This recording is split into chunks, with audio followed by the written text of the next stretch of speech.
Da da da da da da da da da da. There used to be a big old town. I don't know the words to that song, and I can't sing. But how is the new mic working? Am I coming in? Can you hear me? Is the sound is it banging, as they say? Is it popping? How is the new mic working? You're gonna get a feedback in a sec. But let's see here. We're gonna try everything out and make sure it's all working and everything. So got the new mic check 1 2, and so digging that, and then also got a ring light. So now I'm really sellout. Yeah, let's go with sellout. But yeah, so I'm making some improvements here. We got another camera that we can use now. We've got the GoPro. So basically, I want to thank you all right off the top here for letting me improve the channel. Hold on one sec.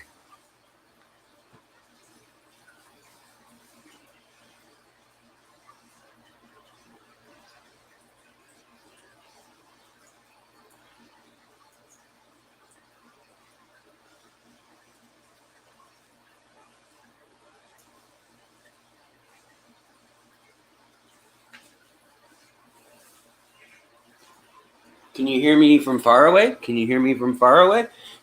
All right, just checking to see how the mic works in. And I got, wait, that's not the right side. That's the right side. I got a new shirt from Aquatic Arts. They kind of have streamlined the merch logos, all that kind of stuff. And so I'm kind of happy about that because, you know, I've been working with them, watching them come up as a company. And as the channel's grown, my channel's grown, so is their company, and we grow together. So it's been really fun. There is some cool news for you guys. It's a little interesting in that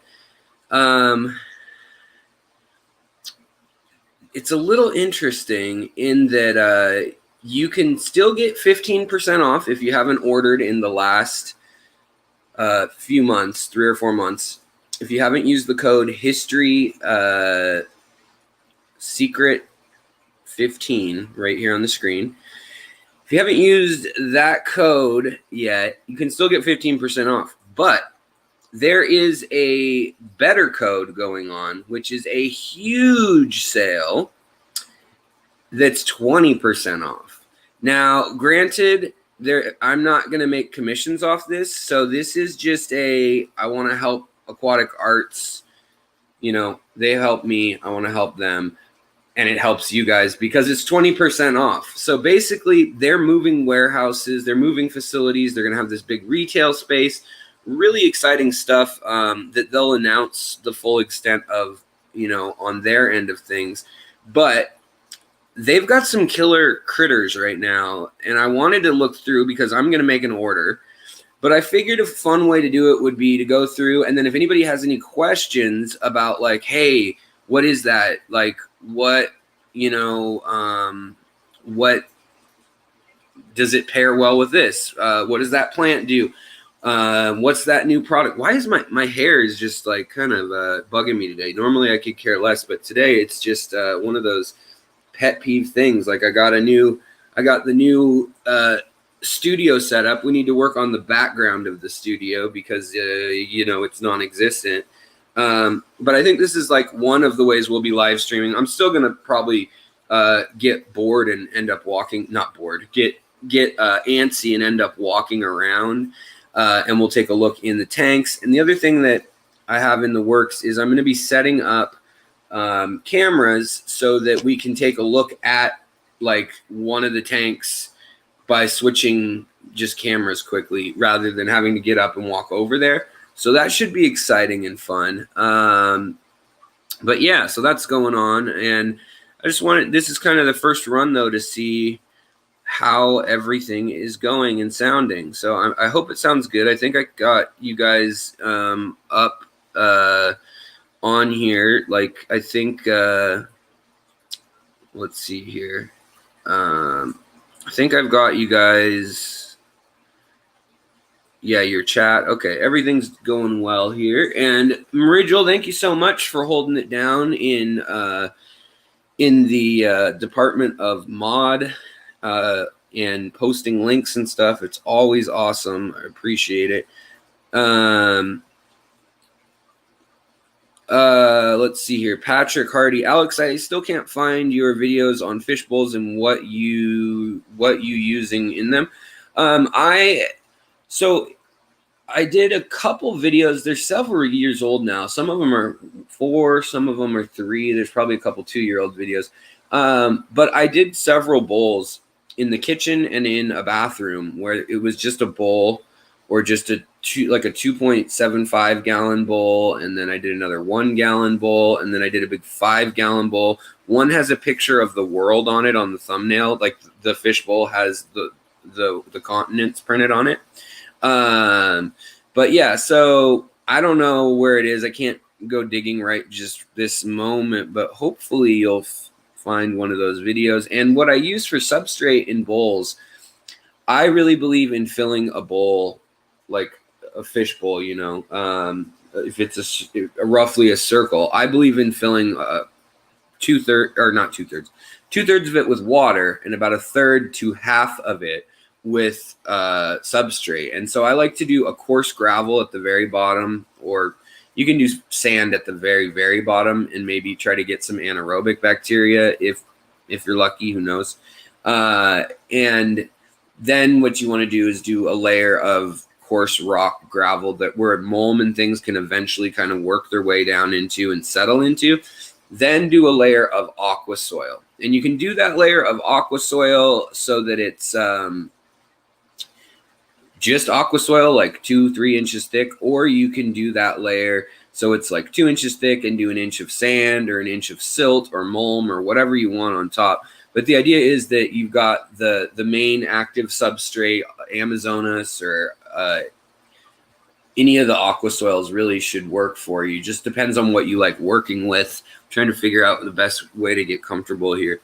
Tasha, well, thanks for dropping by. It's good to see y'all. But yeah, so I'm trying to figure out that and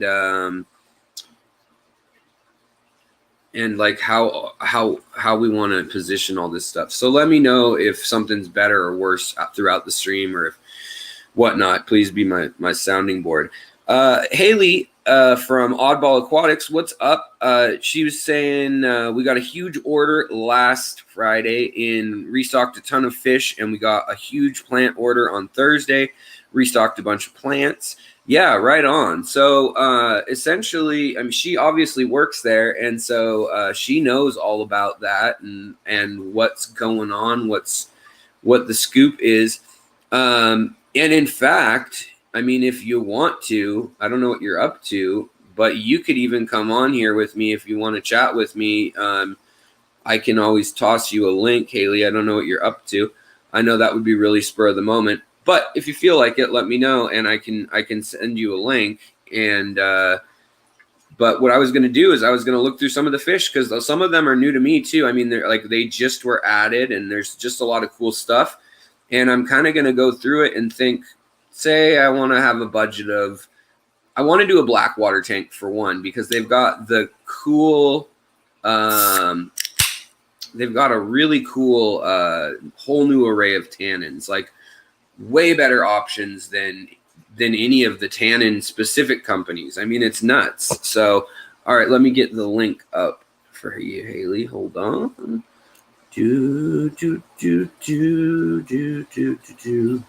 Okay. Let's see here. I'm trying to think of the best way to send it to you. I'll just pin it. I'll just comment it and pin it, and this is just for Hayley. Anybody else who pops in, sorry you can't come up. All right, let's see here, and then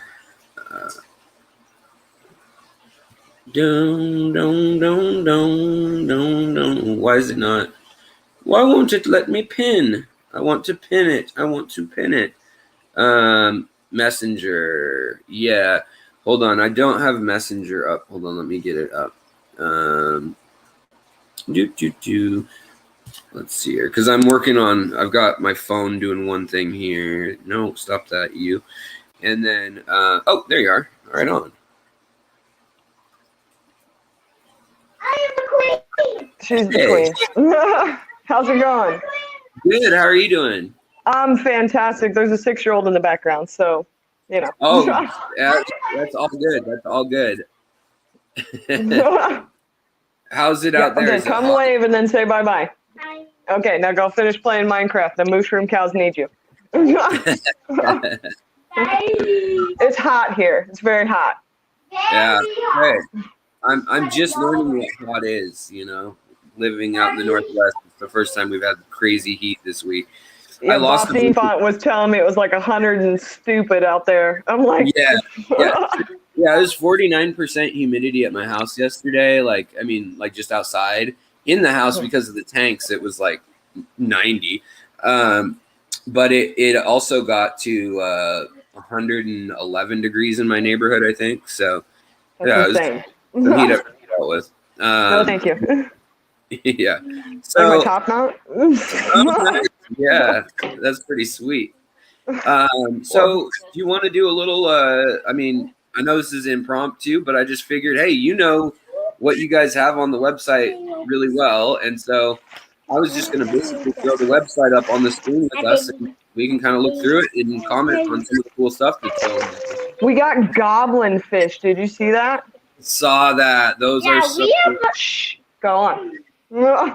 Yeah, I was really stoked on that. I and wasn't then, told that they were venomous until after I had my hands in the bucket playing with them. oh no.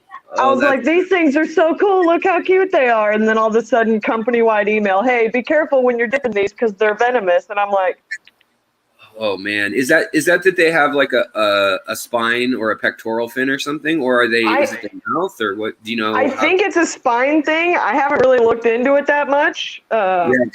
Wow. I was too busy sexing and identifying all of the crabs we got in because all of them, all the labels rubbed off.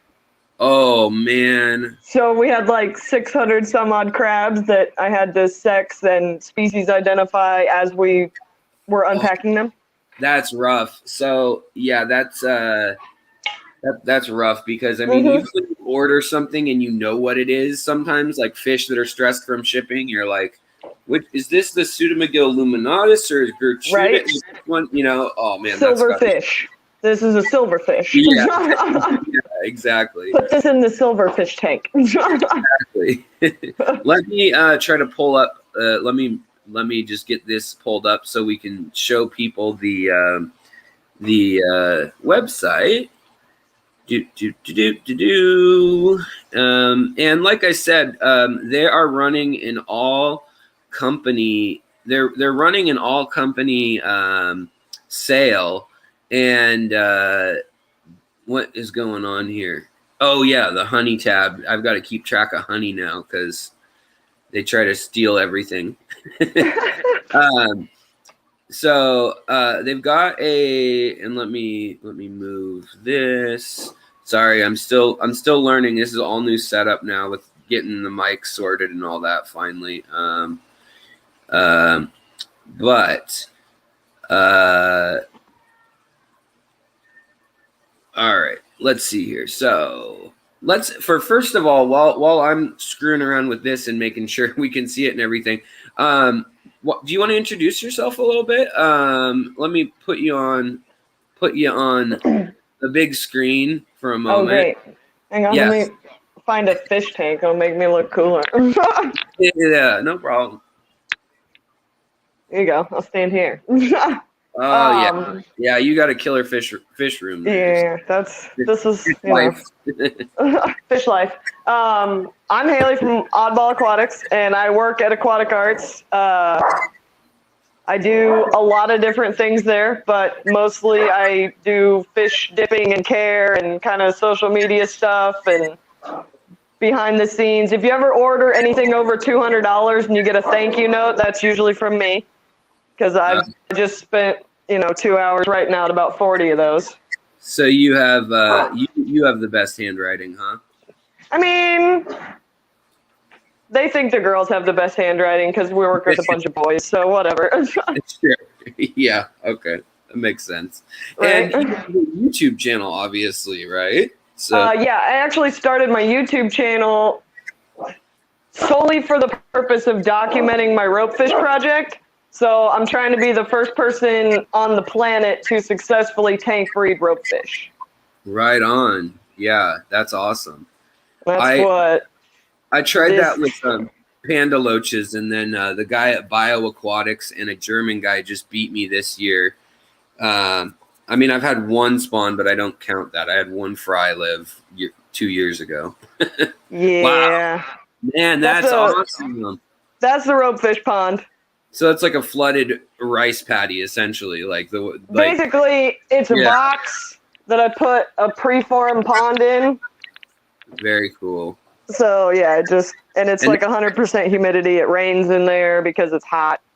Yeah, it's do they lay their eggs up on top of the water, like in humid air or something, or? That's debatable. Okay. In my opinion, and from my research, I think that they actually lay their eggs down in the mud. Okay. Yeah. But because from everything that I've talked about with all the people from Africa that I've spoken to, that's where the babies are found, is down deep in the mud. Got it. So my next project for that is to build a new pond with more mud. Wow. Okay. That's crazy. That's kind of like I've seen some people trying to do breed mud skippers too. And it's kind of been a little bit debatable, like what kind of mud they need, and what the minerals and if you need to do tidal influence at all and all that stuff. So I mean, that's an awesome project to be biting off. How long have you been working on that now? I've been working on it for 3 years. My current holdup is that ropefish don't breed until they're like 15 years old. Right. Okay. And they're all wild caught, so you have no idea how old they are. Yeah, that's rough. Yeah.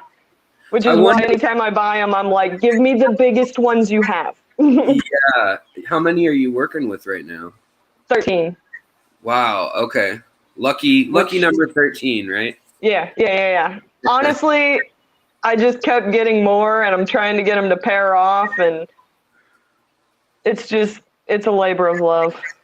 Kind of waiting and watching and hoping. Yeah, for sure. I know how that goes. I've done that with a few different species over the years, and I just got a tip for the loaches that I do, that the guy who was successful, he used bubble tea straws, and he just put them in the substrate completely vertical.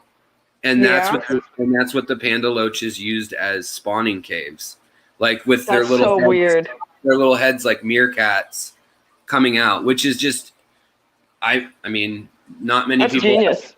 Yeah, I mean, nobody's really thought about putting the caves that way, or that would make a difference. But this guy went to China and noticed that there were some sort of worm in like a tube worm that lives in the gravel there, and it leaves these like sand casted holes all over the riverbank. So he said, let's give that a shot. And it sounds like that's how he got it. I think part of the issue with the ropefish too is that the place where they come from in Africa gets the most lightning on the planet, like of anywhere on the planet. Sure. And they're one of the only other fish, other than like sharks and things like that have the ampullary of Lorenzini on their face, so they can detect. They can detect it, but why would they be able to detect that? Because they're not. I mean, either they're using it to find food, or they're using it for some other reason. And then we bring them over here and put them in tanks, and we've got cell phone towers everywhere and all this other nonsense. And I try to be the fish anytime I'm trying to do something. So when I think about being the fish who can sense electromagnetic pulses in a place where they live, there's literally no cell phone towers, no nothing. Yeah. And then we bring them here. It must sound like a rave to them here. Seriously. Man, that's crazy because I just went through it with my mormorids. I had some I saw. And I finally figured out, I mean, I had a buddy come over who's an electrician, and he had a probe and he put it in every tank and tested all my lights and just all my metal scaffolding on racks and stuff, and just looking for any current that could have been, out of place. And he got to the tank where they were, and I didn't tell him where they had been. He just said he'd do a look, and I kind of quietly watched, trying not to be biased or whatever. And he got to that tank, and the heater was throwing off like up to 8 volts, I think he said. Yeah. And so I'm almost positive that just sent them over the edge, because it didn't kill any of the other fish, but it was enough that I mean, that probably confuses the heck out of them. So I felt really bad. Right. You got to think about, like, what is this fish experiencing? Like, it might not be getting electric shock, but if it can sense those electric pulses, then it can confuse the heck out of it. Yeah. And like the day before it happened, the day before the first one died, I saw that one of them just darted across the 40 breeder and smashed into the glass. And I was like, that was really bizarre. And so since they use that electricity for to see exactly, and to find worms under the sand and stuff, I just felt bad. I felt like, probably that was the issue. But in the future, now I'm thinking about building, like a Faraday cage. That's on my list of things to build for the ropefish, is to build a pond inside of a Faraday cage. So that I wonder if it would help, Yeah, so that at least I can eliminate that as a factor. Yeah, because right now I already simulate the lightning. I already do that when, like, the barometric pressure drops for a storm. I'm already doing that. But that's like the only factor left in the environmental thing other than the mud. So. Yeah, that's awesome. Yeah, so I mean, have you had to put any sort of? I know we'll talk about the sale in a minute, guys, but you got interested. Yeah, while I've got you, nerd out for a second. Go ahead.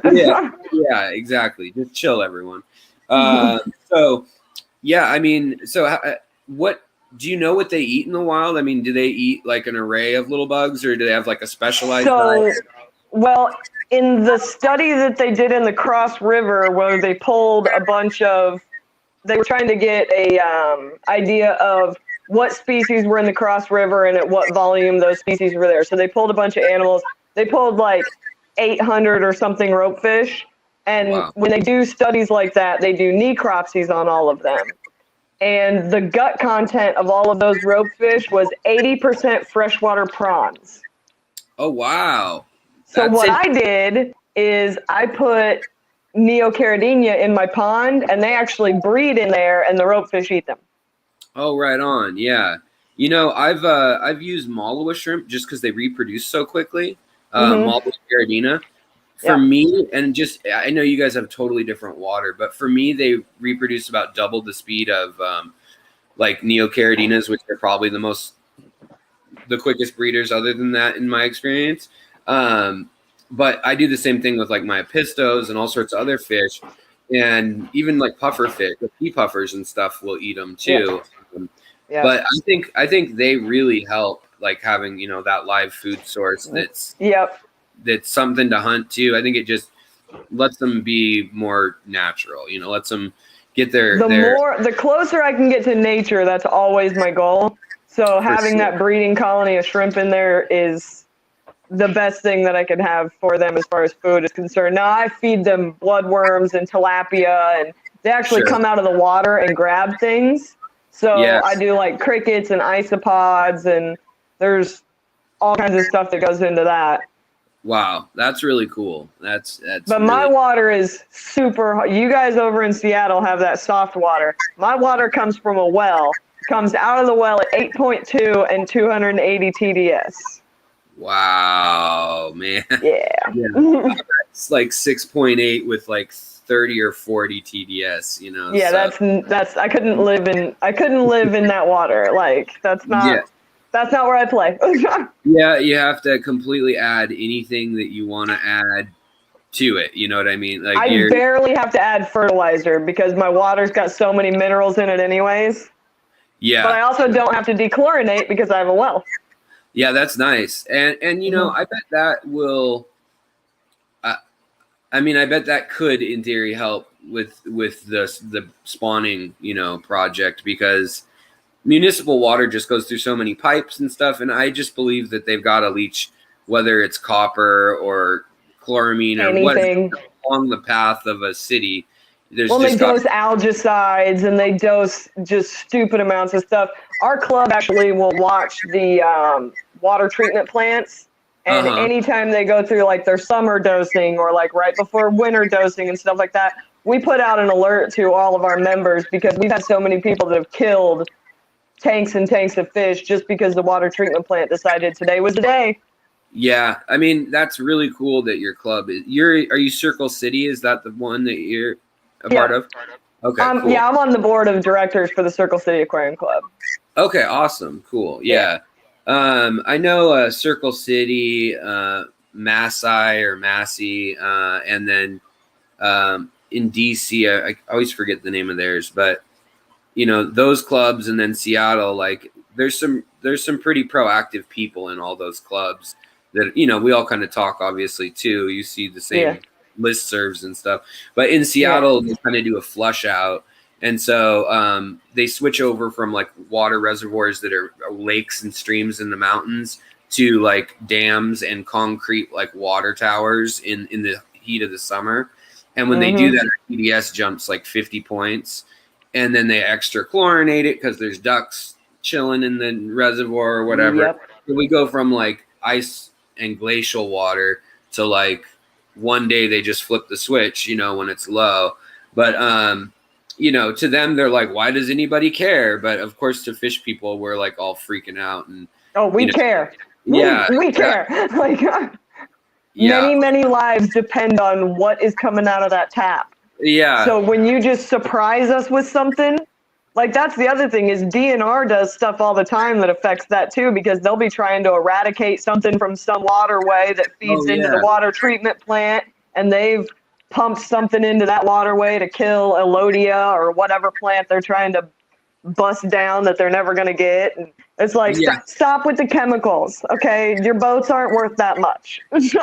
Yeah, seriously. The other one that just amazes me is like in the UK now, the Interpol, that's who it is. They test for, like drug levels of like street drugs by testing cocaine hippos.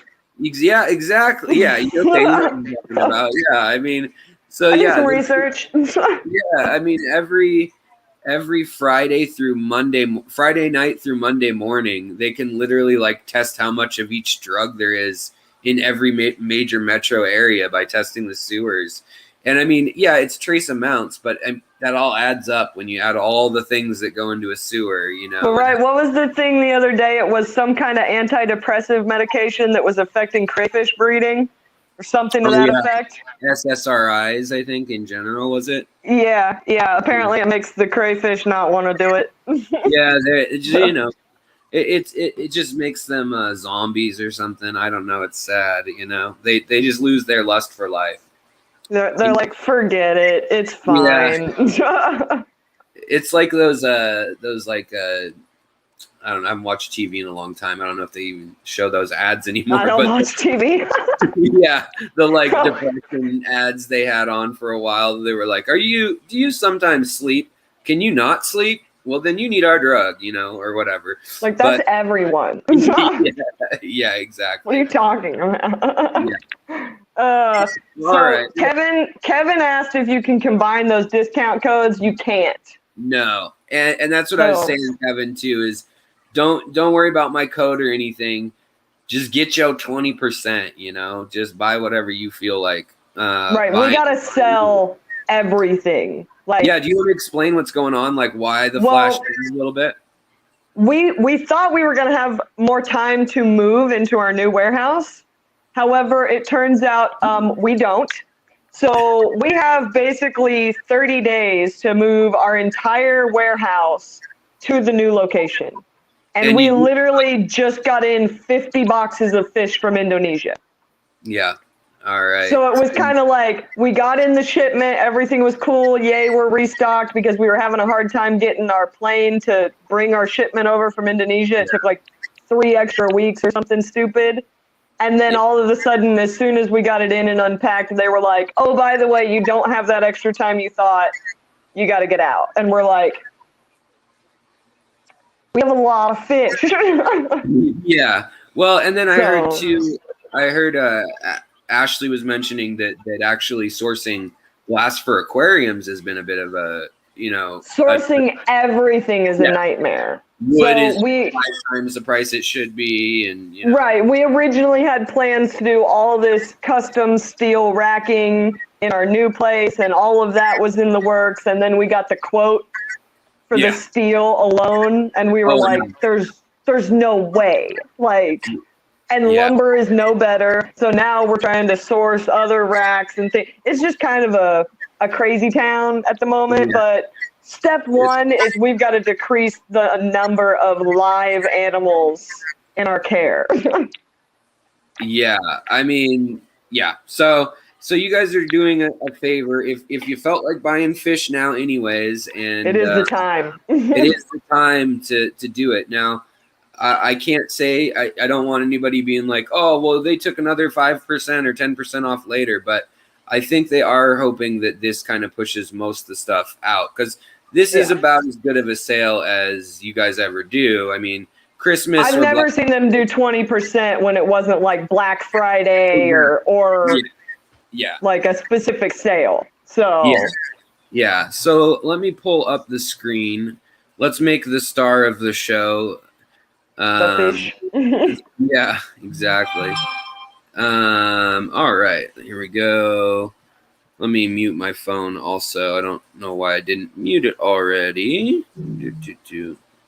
My wife just texted me. She said, I know you're streaming right now, and that's why I'm texting you, but I'm going to eat sushi tonight, so you should make your own dinner. Fish are friends, not food. I know. I was like, how could you bring up such a thing while I'm streaming and talking about these lovely creatures, Anarchy. Yeah, I might actually make this window like full size. Yeah, pull the whole thing up. Yeah, because who are we? They can come to our channel. I mean, they can stare at my top knot later. It's fine. Yeah. So I mean, and for that matter, check out Hayley's channel, everybody, if you haven't yet. I'm sure a lot of you have, but please go check out her stuff. At some point, I'll put up a new video. Yeah. Well, I mean, we've kind of lurked in the same circle in some ways, for a while, because I've done some poster stuff for Lucas and always chatted with Lucas here and there. I know. I have to get a new sweater now because of the new drawing with the wizard. So I was more stoked on that one than the other one. He liked the kind of punk rock, like sketchy line drawing of the first one. Like he kind of liked the Beavis and I don't know. I don't know this one, but I love the first one. Yeah, and the other one we have in the works possibly is like him levitating basically as like this kind of yogi master. Oh Lord. Shrimp involved. We were gonna do the shrimp Jesus, and then he's like, you know what? We shouldn't do that. That's gonna make people mad. Let's just back off one level. He is shrimp Jesus. Whatever. I know, for real. So let's see here. Let me pull up. I hope. All right. So is everybody seeing my screen all right and everything? Looks good. Looks good on our end. So just want to make sure the software is doing what I think it is. Okay. So let's just get through this. I wanted to highlight two things that I feel like people don't realize that y'all carry, and the first one is the Cherex and other incredible crayfish and inverts, and the fact that these are extremely hard to source and extremely hard to breed. Like the fact that you guys have Thunderbolt Blue Moon crayfish. Thunderbolt Blue Moons are so pretty. They have like pink going on. Yeah, I don't know. They're amazing. I mean, these are just incredible creatures. They're kind of nasty little creatures as far as like they're not always the nicest, but like so you want to be careful with who you put them with. But they are just incredibly beautiful critters. I've seen them get along with quite a few different species, like in community tank setups. But I've also seen them do things that absolutely would rock your world. For instance, we have one employee who has like several different species in a community tank with a bunch of other fish, and they do really good. And he brought home a yellow lab, and that's a fish for anybody that doesn't know. He brought home a yellow lab and put it in there because this yellow lab had been terrorizing a bunch of people or a bunch of fish at Aquatic Arts. So he took it home, and the crayfish apparently decided that they did not appreciate that. So they pulled all of his airlines, killed everything else in the tank, and all the crayfish went to the top of the tank and were all alive. Yeah, man, they're hardcore little critters, aren't they? Yeah. So Mr. Gromby asked a question. My discount code is not going to be active for the 20% thing. It's just a wash. I won't, I'm not going to make a commission or anything. And I just want the company to do well. I believe in what they're doing. They're investing a lot in what they're expanding, and they're making a retail front. I'm not sure. I mean, I think it's auto-applying a code. If you really want to get 15% instead of 20, like if you're really trying to give me that credit, you could try entering it. But I think it's already going to apply the one code, and that will be like they can only be one code at a time. So correct. So I think that's how that interface works on things. Man, I love these white Specter crayfish. I've seen them called a lot of different things, but those white ones are just, they're so pretty when I know they don't always stay as pristine, but they stay pretty white. I mean, I've seen a couple of them go a little bit duller, but generally they are bright white, like right platinum on. White. That's good then. That means I guess the lines are probably getting a lot better too over the last 5 or 6 years since I've seen them even. And then of course there's Cpos. These are always a good one to start with if you haven't had them before. And then for a while you guys they might be in the other section, but you guys had the actual prawns too. I saw for a while. They're probably We brought those in. We were trying them out. There was a couple of different species we brought in. There was like a freshwater prawn, and then there was something else. I forget what it was called. The Thunderbolt it looks like it just sold out the last. That does not surprise me. They are amazing. So literally, those Cpos. Yeah. Those Cpos, though, are a good choice if you're wanting to do crayfish, but you have plants or a community tank or something like that, but you want some type of crayfish. For sure. They're usually pretty gentle on the plants. Yeah. They'll swim up and hunt fish or something if you got nano, really tiny fish, or shrimp even, but they're, for the most part, for crayfish, as far as crayfish goes, they're really laid back compared to most crayfish. Oh yeah, here's the giant freshwater prawn here. Yeah, there they are. That's pretty cool looking. Those things are so weird. How big are they? How big are they? Like I mean, they're not crazy big. I would say, what is that, like half an inch?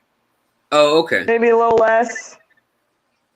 Their legs make them look real big. Yeah. Yeah, and so then they can get an inch or two. Okay, so that's not huge or anything. Think about like a mono shrimp. Those are like more on the mono shrimp scale. For sure. I just wanted to highlight that because I know that you guys have kind of a lock on all things, especially Cherex, crayfish. I mean, people pay $200-$300 for those a lot of times. And you guys have some lines coming out of Florida from a really talented breeder that I know having that local breeder is real helpful. Having that breeder in the States, exactly, makes it a lot better. So the other thing I wanted to highlight, because I know y'all watching like them and are interested, and because Hayley said she just sorted them all. Oh, buy all of them. Get them out of here. The pom-pom crabs, the Thai micro crabs, the golden eye vampire, the orange eye vampire. We got a new one this time. I like the green one. There was the disco crabs this time. Those disco vampires came in looking awesome. Oh, really? Okay. They're that's big and beautiful. Oh, nice. They look even better than that one in the picture. So they've got this. Oh, nice. That's a cool looking color combo. It looks like they're under a black light or something. Yeah, but they're not. That's just the color they are. That's cool. And yeah, that's really. I haven't never kept many of these crabs though before, but they're sure pretty cool. I mean, some of this little white mandarin vampire crab is also kind of a cool color combo. Those have a really, really nice claws on them. Nice. They came in looking pretty sweet. We got a new one though. I don't know if they have them listed yet. Orange arm, vampire, rainbow, tomato, orchid. Because I know Matt's got to do a new listing. Because we just got in. I forget what they're called. Something with an L. Lucane. So the regular vampire crab, that the Dennerley one. Yeah. Those are the ones that Chris Lukep went and pulled out of the rainforest. Okay, that's that line. Okay. Yeah, that's why he got to name them the Dennerley, because Dennerley is the ones that sponsored the trip. This is my crab tank right here. Oh, hold on. Let me let's right there. All you need is a little paludarium. All right, let's see here. Oh yeah. So do you have land on the base anywhere, or is this is just a big piece of wood that I shoved in there, and the water line's right here. Nice. You have any fish or anything in there with them, or is it just crabs? Just the crabs. I only set it up because they actually breed in our tanks at Aquatic Arts. So we end up with all these little babies that are going to end up dying. So I grab the babies when I do the maintenance on it, and I throw them in my paludarium, and they grow out. Nice. That's a nice perk right there of the job. Right? There's a lot of perks to my job, but that's a fun one.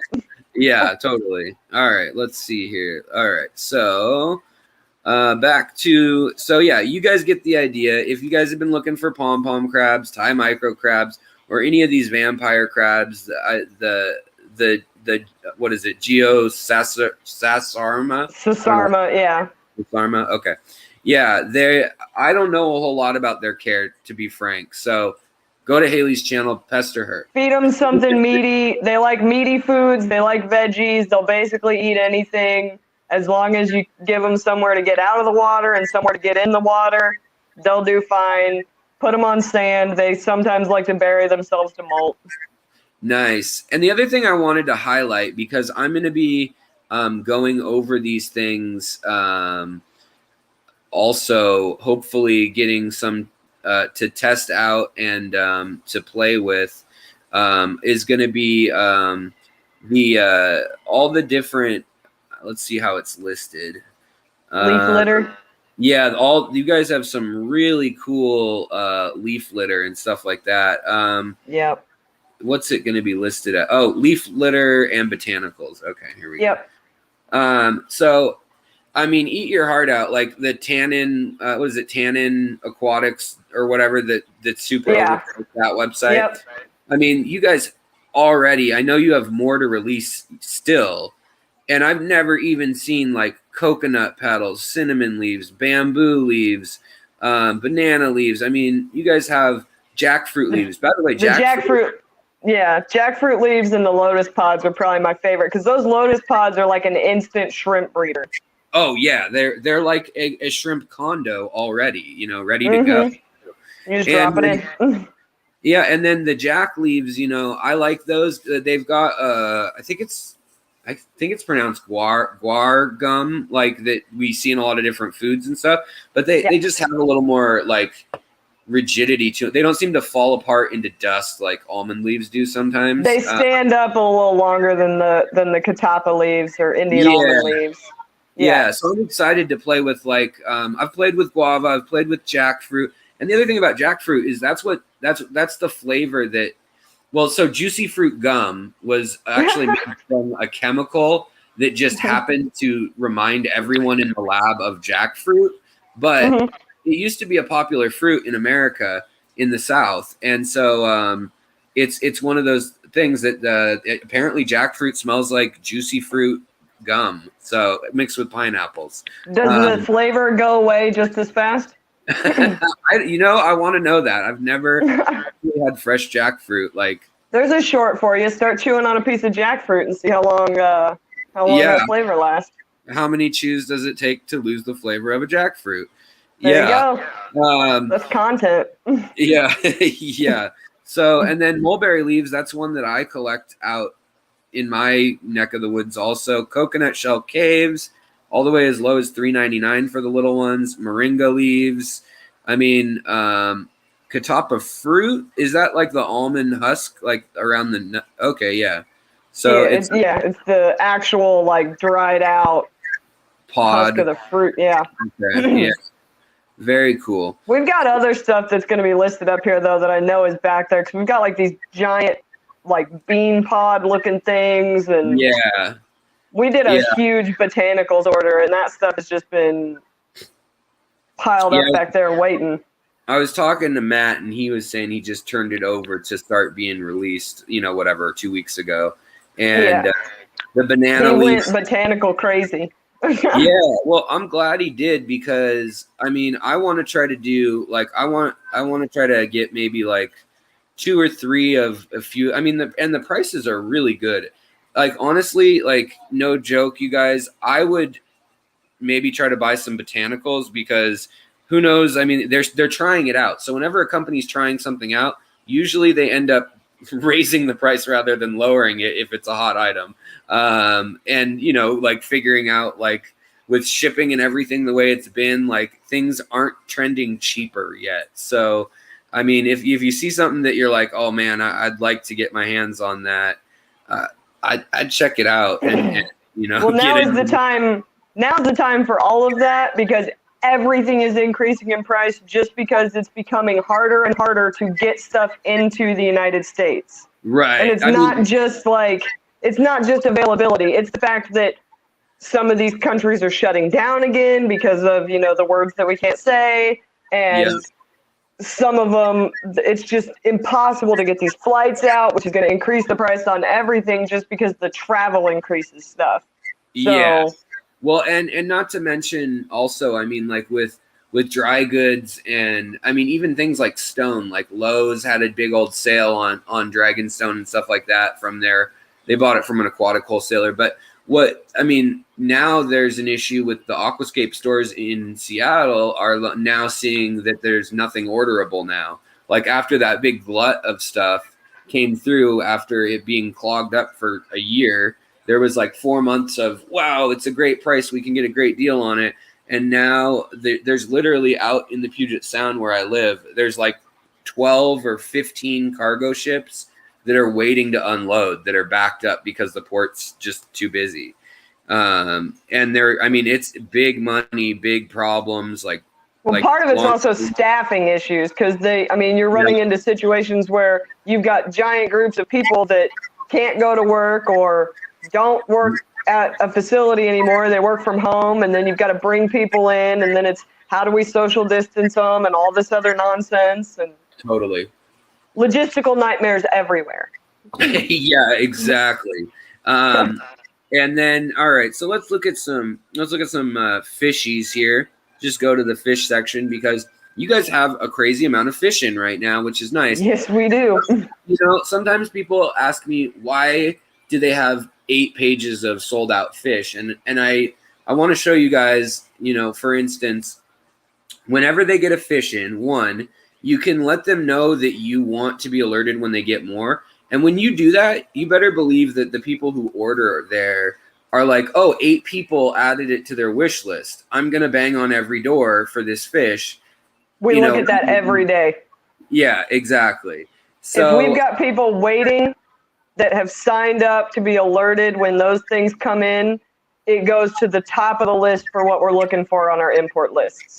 Yeah. So people always message me, can you ask them if they'll get this in again? Don't ask me, seriously. And I don't mean to be a jerk, but add it to your wish list.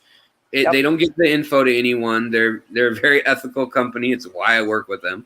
Yep. But the other thing is every species, they do a nice little rundown of recommended parameters, care guidelines, their diet, social behavior, origin, the size you get them at, the size they'll grow to, any issues that there may be with them that are tricky, what they like about it, bullet points.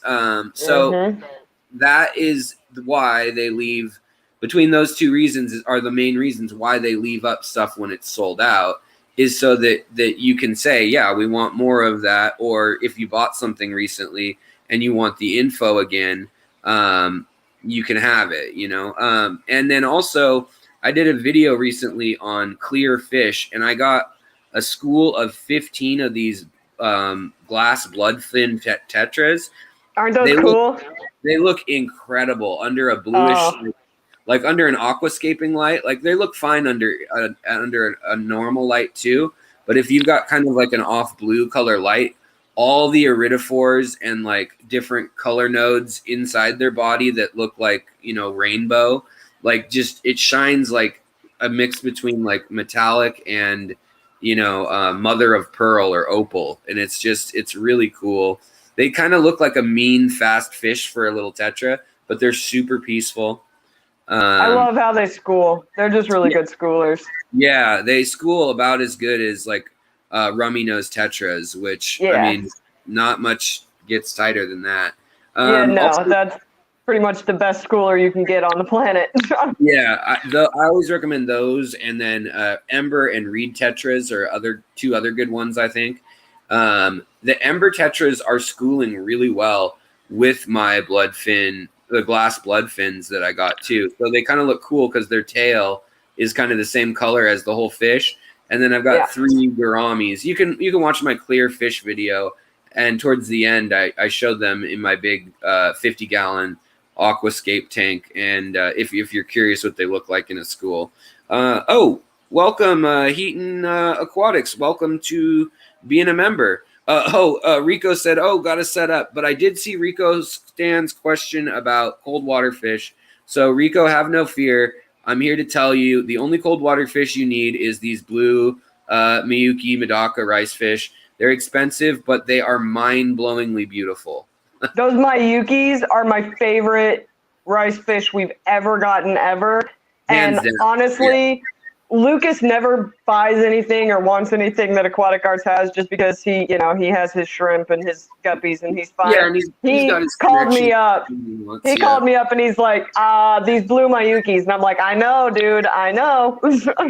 They're pretty epic. I mean, I had them outside and I literally brought them back inside 2 days later because I couldn't stomach the thought of an animal eating them. Right? I bet they look baller outside though in the sun. Oh my gosh. That's just it. It was, I think a freaking airplane could see them. I mean, they're so bright. Swimming diamonds. Yeah. I've never seen a fish that sparkles as much as these blue Miyukis. Like a tank full of diamonds. Yeah, just to have like the stripe down their back that looks like a bluish silver color. If you were to cross that with, say, like a red cap or something, I don't know what to do the red cap part. But I've heard that there are blue red caps, and so I wonder if the red cap would actually come through on that. I don't know, but Matt said that the people you guys got the red caps from had some blue red caps. They didn't have enough for y'all to make it worthwhile, but that he saw some pictures and was impressed. So he asked them like, hey, could you step that up? And so in the future, hopefully, I don't know if that's like a next year thing though or what, but I mean, that's pretty. I have to say the red caps are epic, and so are the blue Miyukis. And without fail, though, like these blue rice fish here, the other ones, they're cool too. They're sold out, I think I saw earlier. There's another blue one called like Sparkling Blue, I think. Yeah. And the blue Miyuki, I think is how you say it, which just means blue in Japanese. So it technically this says blue Medaka rice fish, but that's pretty accurate. They're kind of a blue. And then right next to it is another fish that I ordered them both at the same time about a month and a half ago now. And that's the green and black Riffle Goby. This Styphodon Elegans. These guys are really fun for Styphodons in that they have the or Styphodons, however you want to say, however you want to say it. I might be saying any of this wrong. Don't ever. Beta. What are you gonna do? Exactly. Yeah, exactly.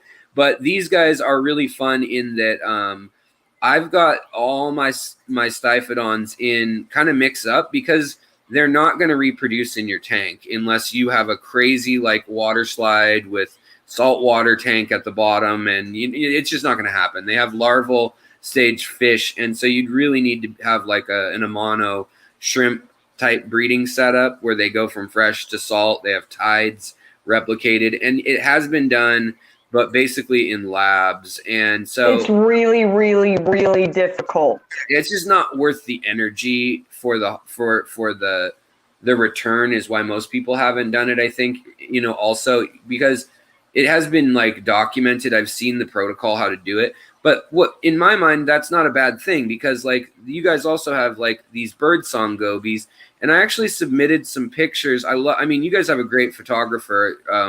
The new photographer, I really like his work. That's Preston. He's not new.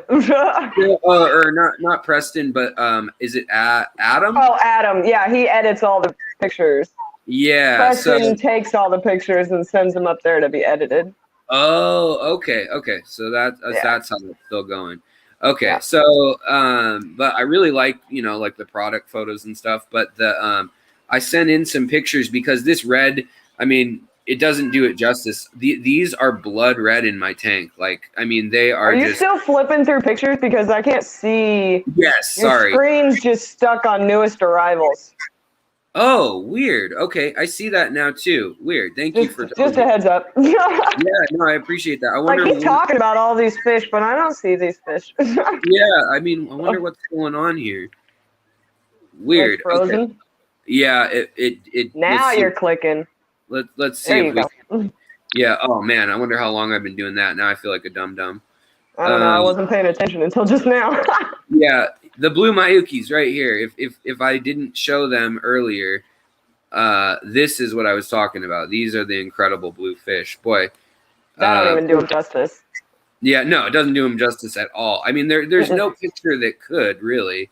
I did a picture online on my Instagram, and somebody was like, "Yeah, nice try. Try putting the contrast at a realistic level and then post again," like this guy in Japan. No, dude. And I was like, I didn't play with the contrast, man.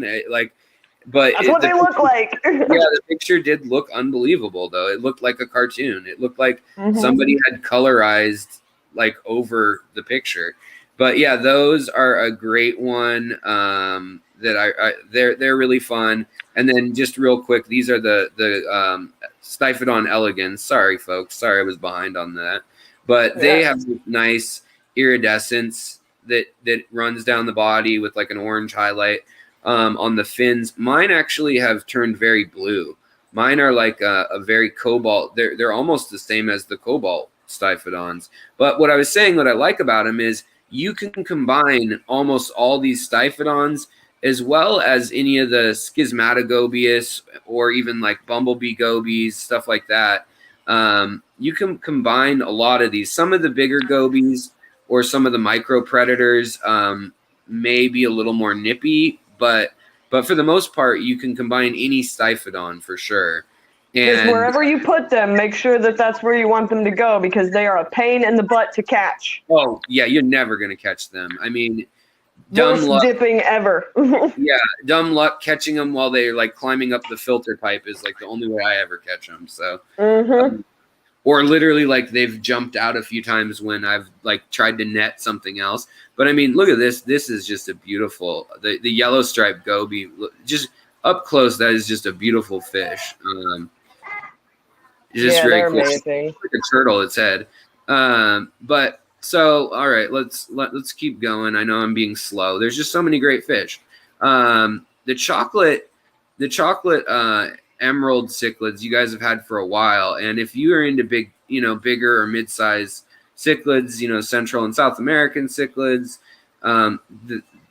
check out. I mean, they get overlooked a lot on the Aquatic Arts page. But there's a few things on there that have just been really awesome. Here's the same Aspidoras that I also have. These were going for $29.99 a piece at a local pet store I will not name of prominence. And here they're $60 for 3, so that's $20 a pop. But another thing I tell people is, yes, I know shipping is expensive at Aquatic Arts. They do it right. They're trying to focus on sustainable materials for packing and all that stuff, which is great. They do it overnight, which is obviously the only way to do it, especially with delicate and exotic fish. If they were, that's why the shipping prices are so high, is because we refuse to ship anything live, anything other than overnight shipping, because it's just dangerous. And you guys care first and foremost about the health of the fish when you're working with them, getting them. And it also helps us keep our fish prices down too, because a lot of those places that offer free shipping, they work that into the price of their fish. So we keep our fish price at what the fish is actually valued at, and then you pay the shipping, it's just how it goes when you're shipping fish. Yeah, and so the other thing, I know those of you watching, this is kind of an infomercial for Aquatic Arts, and like I said, I'm not getting a commission off this sale. I just really believe in the company. So does Hayley. She's not. You're not getting a commission off of doing this with me. You just hopped up here to be kind. No. Yeah. Here they've got an L333 Tiger Pleco. They're small when you get them, but for $39.99, that's a crazy price considering 2 years ago those things were like $150. They were crazy. And the albino, now we've got people breeding them, so it helps out. Well, and so that's the other thing I was going to say is the other thing about the price of the stuff that is going on at Aquatic Arts is, here's that. Sorry, distraction, but talk about rare and crazy are the L333 albino Plecos. They're only $149.99, which I know is a boatload of money for a little teeny fish, but they're so pretty. They used to be like $600 if you can believe it. That's how much they were. If you could find them. Yeah, 3 years ago they were rarer than zebra Plecos. And then the other fish that I cannot, if you have scuds or some spare baby shrimp or whatnot, I cannot talk these up enough. I love them. Micro Gobies, the Schismatogobius amapluvinculus. Man, they're hard to say. Schistomagobius. Yeah, yeah. They're just really cool in that they bury themselves in the sand if you have a sand or silt substrate, and then their eyes poke out and they lunge out at any creature that comes by that's a little teeny. Well, they got that angry little face. They stick their angry little face up out of the sand, and it just looks like a grumpy little fish. Yeah, they look like a little bulldog or something. Yeah. And they only get 1.5 inches, 2 inches. So they are in the sense of it's kind of rare that they hang out up here unless you got a whole bunch of them. If you just have 3 or 4, they'll kind of hang out down in the substrate. But they're real active as if they know what time the tank lights go down, they start getting active at night, and then they'll be active in the dark in the tank. And they actually have this compound eye lens that reflects the light. They can see UV light and into the infrared spectrum. It was posited in a recent paper because they were saying that they think that they might be able to kind of detect some sort of heat infrared level of light, which is pretty interesting. I know some other creatures can do that, but fish, it's still kind of unknown what all. They have those eyes that almost look like they've got a cataract. Yeah. Over the top of it that lets them see just like a cat. Exactly. It's like the and I'm forgetting the name. Is it a niticulating layer? I think that might be what it's called. Well, nictitating membrane, that's the thing that crocodiles have. Yeah. Where they can close their eyes without closing their eyes. Yeah. So that it's kind of like that, but like iridescent or something. You know, it's like mirror, like that covered in a mirror-ish texture. It's really it's real cool. I was like, I know it's something like nicotine eyeball. Nictitating membrane. Yes, thank you. Mm-hmm. And then I saw that you guys have red flying foxes, which surprised me. I've never had the red flying fox. I've had normal flying foxes, and they're monsters. But I take it. I mean, this is a totally different fish. So totally different fish. Still probably a bit of a monster, but that black line that they've got running down them is just it pops next to that yellow that they've got in their like normal scales. It's just those things are fire. Right on. I mean, they look really cool. There are some really neat.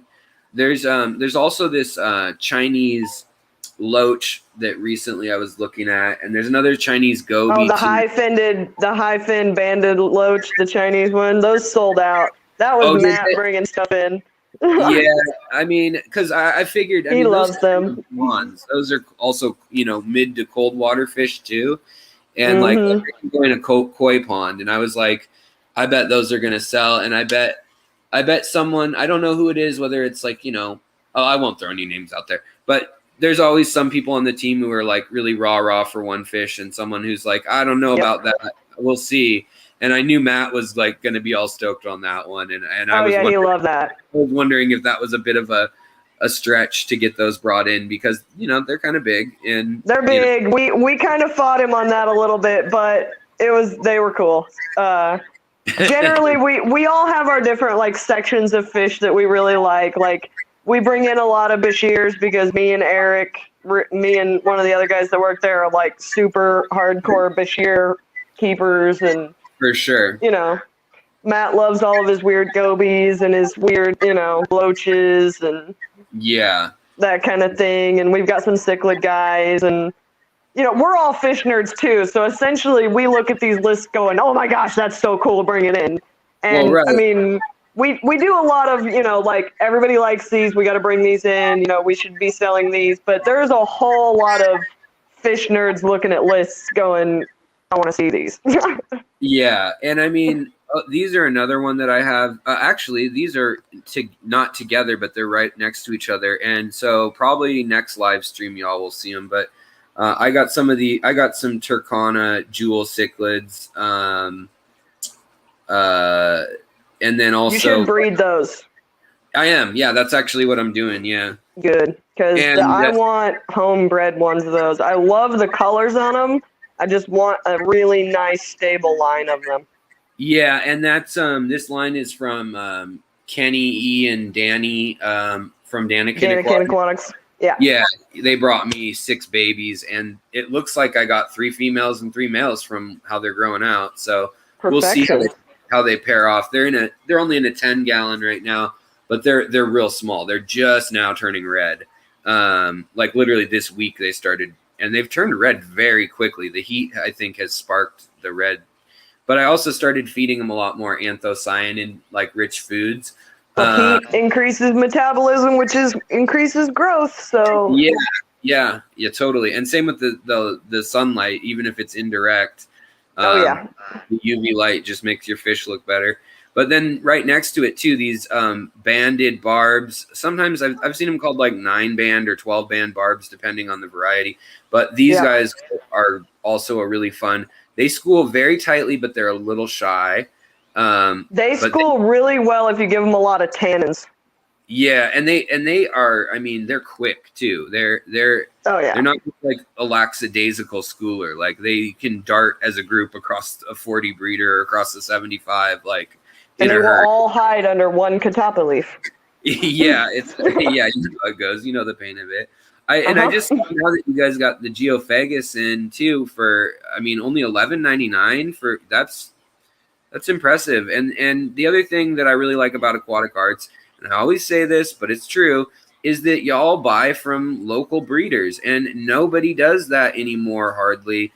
Especially at your level, you know what I mean? Like, if we can get it from somebody who bred it in the United States, right? That's where we'll go. Like, if we can get it from a home hobbyist breeder, that's why we work so close with the clubs and Anybody that, you know, is breeding anything, let us know. Because if we can get good stock from a hobbyist breeder, that's what we want to do. Totally. And so, and I mean that too for anybody listening, you know, especially if you're in the Midwest anywhere, in the larger Midwest area. But no matter where you are, if you have a killer amount of something that you do well and you do reliably, let them know. Like, we'll work with you on shipping it, even if you're not in the Midwest. We'll tell you how to ship it. We'll send you the stuff to ship it, all of that. Right on. Yeah. So, I mean, and then the other one that's a great little Styphodon are the gold neon dwarf gobies. They're a fun one. These Alenquer tiger plecos are another really great one that doesn't get ginormous like some of the other like Sultan, like Imperial Sultan ones that are big. Yeah, the Sultans get pretty big. And then these longfin peppered cories that are blue, like with the blue sheen to them. These guys are really cool. I have some of these.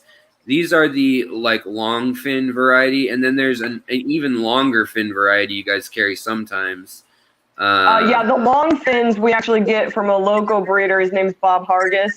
Oh, okay. Yeah, he breeds generally all of the long fin peppered cories that we get in. Nice. See, it's great to have you here. Thank you so much for joining me. I really appreciate it. You're welcome, no problem. And then, you guys have half beaks for $6. I mean, who could ask for anything more? Gold wrestling half beak. I love them. They're so cute. I've been just looking into the history of those fish, and you know, there are pictures dating back 1,000 years of people betting on wrestling half beaks. So they'd put two males together and they wrestle, but they don't kill each other. I mean, they're not like super vicious, but they do create they kind of like lock beaks with one another and bodies, and then do this kind of alligator death roll thing together for a minute, and sometimes a little spin around, and then they break it up. But I've never had them actually hurt each other. And this actually isn't the best picture for colors.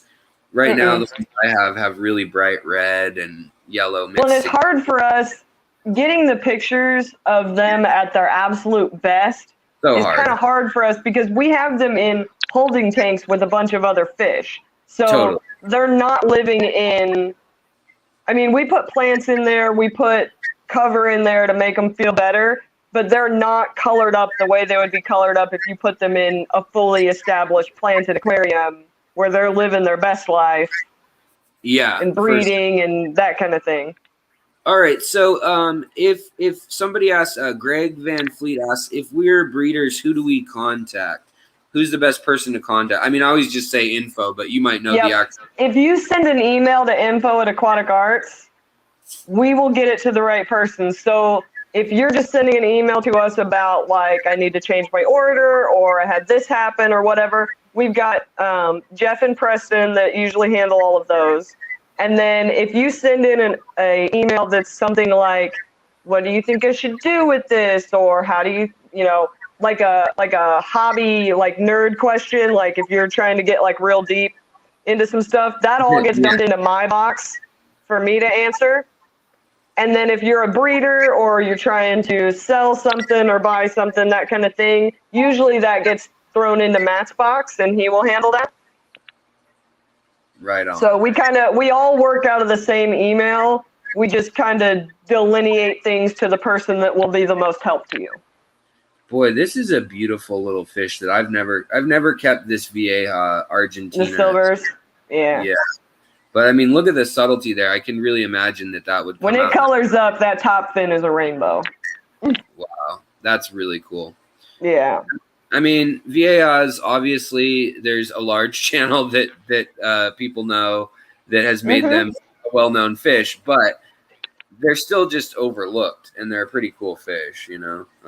The best pencil fish are also a great, inexpensive pencil fish. I mean, some pencil fish are like $20 a pop. Like the purple ones are really expensive. Yeah. But these are Those red lines are awesome. Yeah, and I have some of these from you guys, and I've gotten them to breed very easily. The females are really obvious to sex in this species, and just where yours breed at? Do they breed in the plants? They breed in the plants. They kind of actually. So I've got sparkling gouramis in the same tank, and the sparkling gouramis blow these little bubble nests, and they seem to like want to be laying right at the surface, kind of where there's like a frothy area, and they seem to like lay the eggs there, but they kind of just let them fall. Here's a trick. So Lucas was breeding pencil fish when I was working for him. Yeah. And you know how he puts those deli cup lids on his airlines to prevent splashing? Totally. Yeah. That's where the pencil fish breed for him. Interesting. And then he just pulls that lid off of there and he puts the lid somewhere else for him to hatch out. That's a really good idea. I mean, I would be almost too much agitation, but that makes sense. I mean, they seem to like well, also, his airlines aren't running.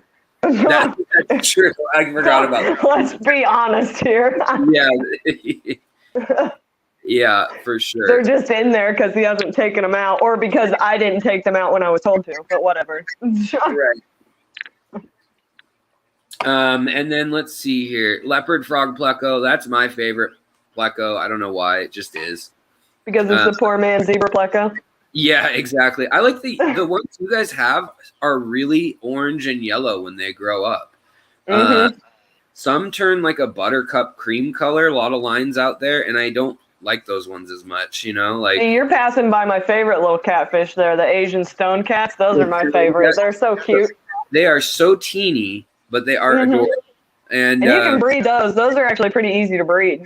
Yeah, I've got these in my aquascape tank that's sitting right next to me right now, and they're the derpiest little fish, though, in the way that like they'll just chill upside down for no reason on plants, or they'll act like they're dead all the time. Yeah, I see them like at the bottom, and they're literally completely upside down, and I'm like, oh no, it died. And then I put my finger even in the top of the tank, and it just darts off and disappears, and I'm like, what was that about? They're pretenders. They're like clown loaches. They just pretend to be dead. Yeah, but fish they are pretend to be dead a lot. That's like their go-to move. Yeah, I mean they're cool. And then these smudge spot violet cories are really nice. You don't see it here, but under a nice like aquascape light, like I'm saying, that's on the cooler end of the Kelvin spectrum. These guys have a nice actual lavender kind of color, and then a blue iridescence on the spots. So they're kind of a fun little Similis Corridora, and not a bad price, because I mean I've seen these get real expensive too. I've seen these for like $30 a pop, and the way you think about it in my mind is, say you want to get 6 and you're gonna drop $85 or $100 or whatever, but if you want to breed them, most cories, I've yet to meet a cory I couldn't breed. I've never had one that's like, oh, it's impossible, I can't figure it out. And cold water change. Yeah, exactly. And so I mean, you can make your money back locally pretty easily if you live in any sort of populated area. Now, if you live in the middle of like New Mexico desert, maybe they're not the best choice, but for selling. But any big populated area, you can make your money back on a lot of these fish. But the other ones, I really like these albino koi kohaku swordtails. Mine just haven't ever bred for me yet, though. I've had them like a year, and they just haven't had babies. I don't know what I'm doing. Maybe they need harder water, but I added coral. I feel like a lot of the albino, anything in that albino category is so much harder to get to act normal. Yeah, and very frequently when I have albino, anything other than like Corridoras or Plecos, any albino that I have frequently has way less babies and a lot of like malformed deformities. Yeah, exactly. These horseman cories are really cool too. They're really expensive. Horseman cories are amazing. They're super expensive. We were all talking about that the other day. We were like, man, these things are crazy expensive, but they're so worth it because that blue on them is blue. Yeah, it's no joke. And that I've seen that kind of orange. I've seen it look yellow, and I've also seen it look like almost a blood red when they're eating like a lot of bloodworms and they're excited. they're just a cool fish. I mean, they're kind of where the black and orange Venezuelas were like 5 years ago. That's kind of where those these black Venezuelas are my favorite. Yeah, I love them. They're so pretty. I got 6 from Aquatic Arts, and I paid full price for them and everything about 4 years ago, which was a lot. Mm-hmm. Like, which was when they first started coming out. Yeah, I think they were like $28 or $29 a fish, maybe. And I had 6 of them, and they had like 100 and some babies the first round. So 2 of them probably spawned the first night I got them, and literally putting them in the tank, they spawned. So then I started selling them in my area, and I just gave them out to friends for a little bit. But I started selling them for $5 a pop, thinking I was being nice, and I totally like crashed the market in Seattle. Yeah, don't do that. You get yelled at for that. Yeah, totally. And I just thought like, oh, I'll be nice because all these, club members. But I learned my lesson. I was like, all right, I'll just sit on my 100 babies and sell 5. But yeah, you with some of these, it's not that they're expensive because they're hard to breed necessarily. They may be a little trickier to breed, but it's more that they're new, they're hard to find in the wild, or logistically it was a nightmare to get a hold of them, and you're still paying off that initial investment of the expedition to get them, kind of, in a way. Right. And then these little Lamia humpbacks, the Negro fasciatus, these are kind of a cute, fun little fish too. They kind of remind me of sticklebacks that are native to my part. We've got some black belly ones now too. Black belly Lamias. Are they Jamaican? Yeah. Yeah. These are like the little lined ones, and they kind of just, I mean, they're a little live bear. They're just, Lamias are just kind of a fun, they're almost like a miniature Goodiad. Yeah. Man, I can't talk today. Species. Goodiads are kind of mean though. They are, and they get big. A lot of them get pretty big. So that's why I think the Lamias are probably an easier choice, especially if you're new to the oddball or wild type life. We just got in. They're not listed yet. There's not a listing for them yet. But we actually just got in long, thin, standard color Senegal Bashirs. Oh, really? Which I didn't even know existed. I knew the albinos came in a long fin, but I didn't know that the standard color did. Like the dinosaur, like they look like a freaking dinosaur, right? Like, right, and these ones have like super long fins. Yeah. They were a little rough when we got them in, so I'm sure they're still in quarantine. I've only seen those at the wet spot in Portland. Like, that's the only place I've ever heard of bringing those in. So they must be. I love them. Also, Coulee Loaches, the last group of Coulee Loaches I got are like the most bold Coulee Loaches. They're in with my Styphodons, which I wasn't sure how that would go, if they would just both hide and I'd never see them or what. But they have totally like brought out all the character in my Coulee Loaches. The Coulee Loaches come out at night and eat right in the glass and aren't scared of me at all. Whereas in other tanks in the past, they've like, I thought they died 2 years ago, and I clean out the tank and there's 8 of them under one rock or something, like the group of Coulee Loaches we just got in, they've got some really odd markings on them. We have like this company thing where we talk to each other, and Eric was in there messing around, and he posted a picture of one of them that was up on the filter, and instead of having all the barred lines on it, this one has like straight line straight down its back. Oh wow! Because what I've seen weird. This right in. Can you see this picture right now? Yeah. Where they got like the separate. Yeah, the broken line thing. I've seen that, which is a little different. And I've seen like actually in my part of the, like in Seattle, I see the like solid lines less and the broken up ones more. These ones have like a lateral line. It's really weird. Wow. So it was going the complete opposite way, like down their spine. Correct.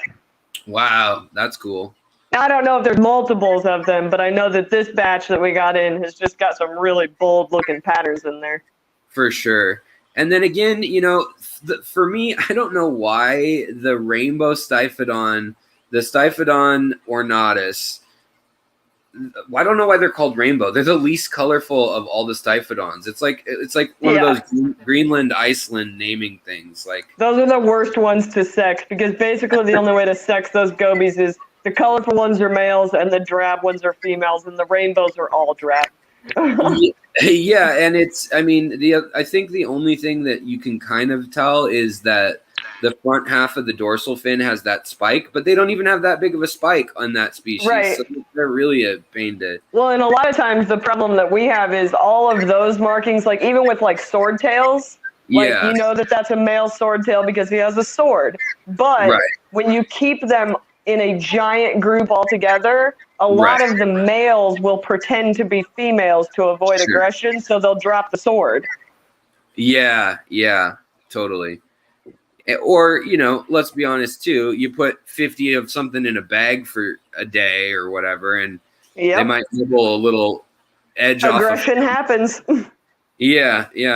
The little Borneo Loaches I really love too. These actually have an iridescent blue tail. The ones I got, like, I didn't realize they would.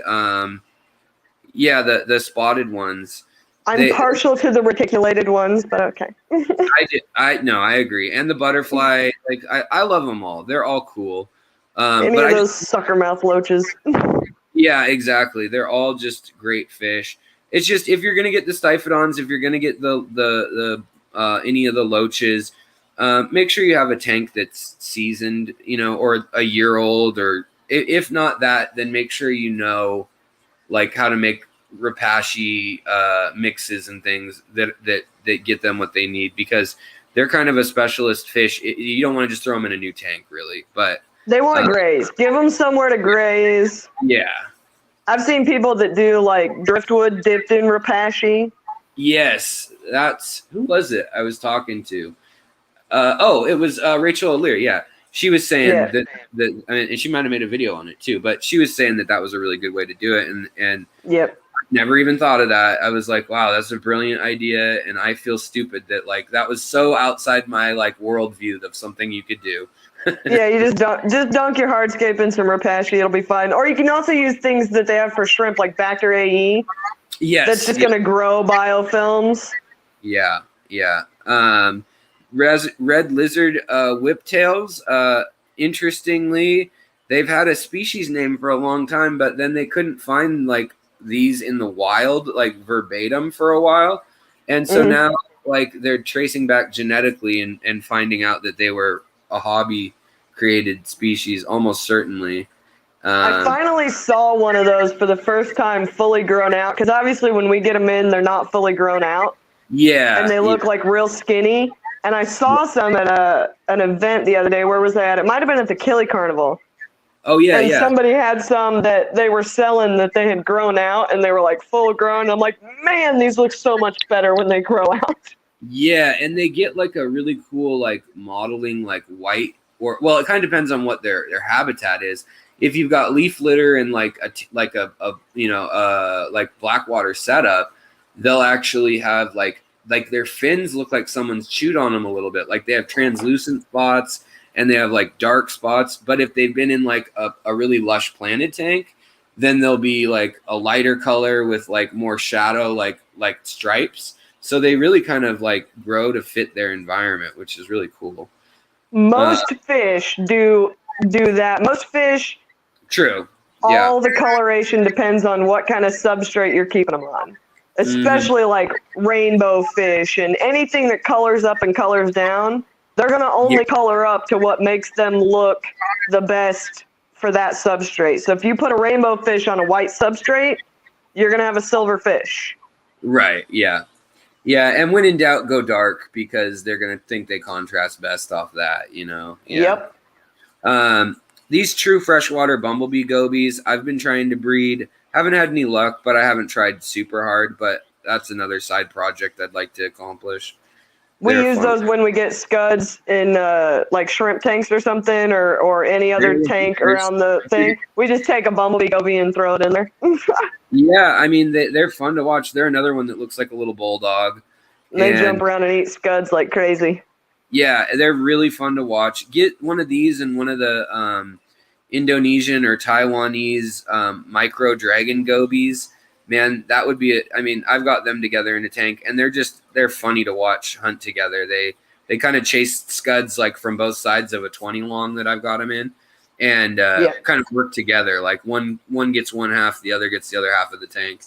Anytime you're having a bad day, throwing a handful of scuds into that tank is super fun. Oh yeah, I have a video where one of the micro dragon gobies nails 3 scuds in about 2 seconds, like with quicker than 3 seconds. So quicker than the scud. And I was like, where is he putting it? Like where did it go in that little body of his? You know, like he ate it. It's gone. These high-rise high-fin platies are also really beautiful. They almost have like a rainbow-colored fin, the way it like trails off to clearish, like yellow.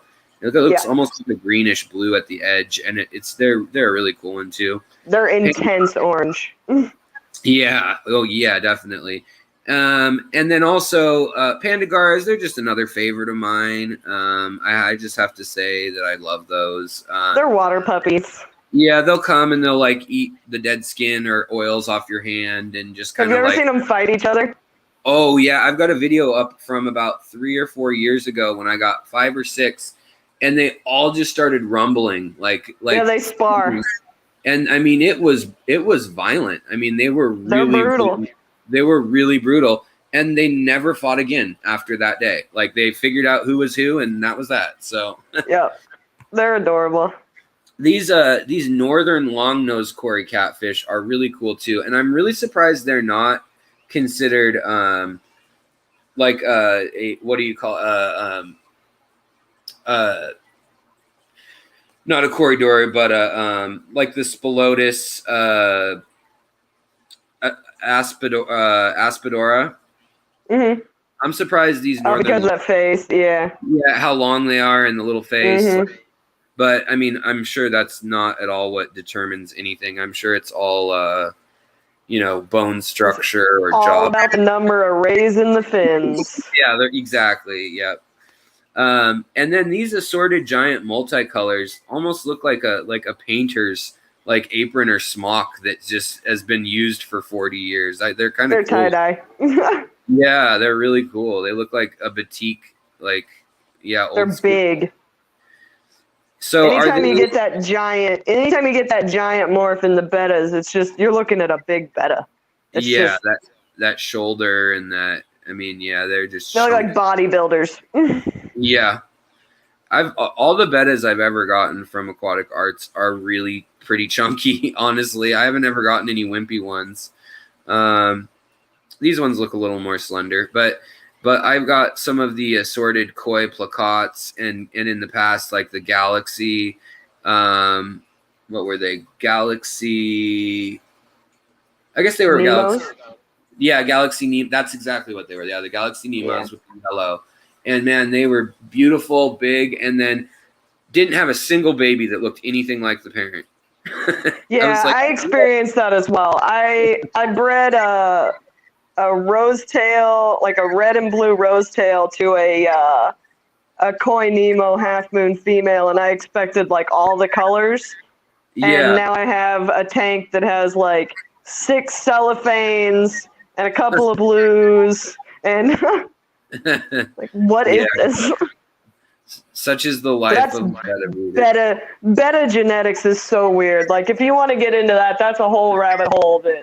Yeah, it's nuts. It doesn't make much sense. Like it's good luck with like a punnet chart. It's not like guppies, or punnet squares.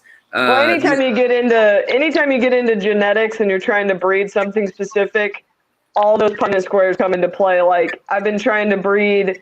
I do breed my leucistic Bashir. Yeah. And everybody always asks me, well, do you get platinum babies? And it's like, no, because that platinum gene is double recessive. Right. So in order to get a platinum baby, my male would also have to have that gene. And I don't know if he does. And even then, there's only like a 25% chance that the second generation would have platinums. Right. Yeah. It's really kind of wild. Same with me and Carrie from Science Gal Aquatics spent the whole time on the bus to Aqualand before Aquashella Chicago doing pundit squares on Bashirs. So we're nerds. But somebody has figured out like what colors and what traits are dominant in those pretty well. That's nice. Like some species, it just doesn't exist, and so you're like, I don't know? Question mark. Crapshoot. You just got to keep going. Yeah. But I mean, that's important work. I wish there was a resource for for like, even just for the guppies. Like, okay, is blue gonna override the magenta gene? Or whatever. Like, well, the problem with guppies, is that everybody just makes up their own names. Right. Yeah. The consistency. So this is a tiger mosaic, and this is a blue variegated, and this is a green cobra. And totally. Yeah, speaking of green cobra right here. Yep. Yeah, there they are. These Cochuse tetras are really nice. This picture doesn't do them justice. When these are adult, they're incredible. Bentley Pascoe, who's another YouTuber based up here in Seattle area, he had 75 of these in a tank next to his rainbow fish tanks in like this, I think it was a 40 breeder, and he had 75 of them that he put in there. And they have like a beautiful reddish purple like spot back here on the tail, and then this really cool iridescence. And if you can get natural light on them, they are one of my favorite tetras, actually. I mean, they just glow. They're super fast. Yes, they are. Yeah, talk about impossible to catch.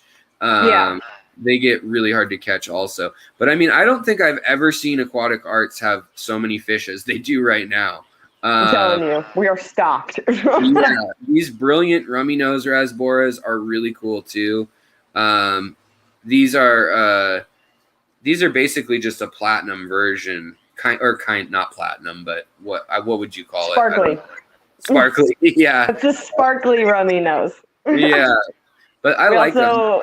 Yeah, I like those unless you're gonna put them outside, because anything sparkly outside is gonna be blue heron food where I'm from. Yeah, so bird food, yeah, for sure. Mm-hmm.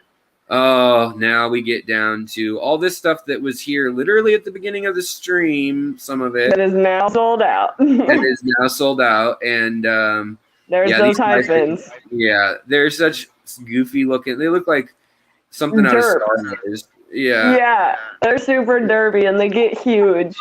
And they look like I just feel like you could see like a Tusken Raider riding the back of it from like the Star Wars movies, like sauntering. I always look at them and think like they look like something out of an old like high school textbook. That's like showing you some prehistoric animal, and it's like a drawing. Yeah, I was hoping you guys would get anableps in at some point. That'd be good. And I mean, the four-eyed fish, they're really odd. They don't really have four eyes, but they have two compound eyes. Yeah.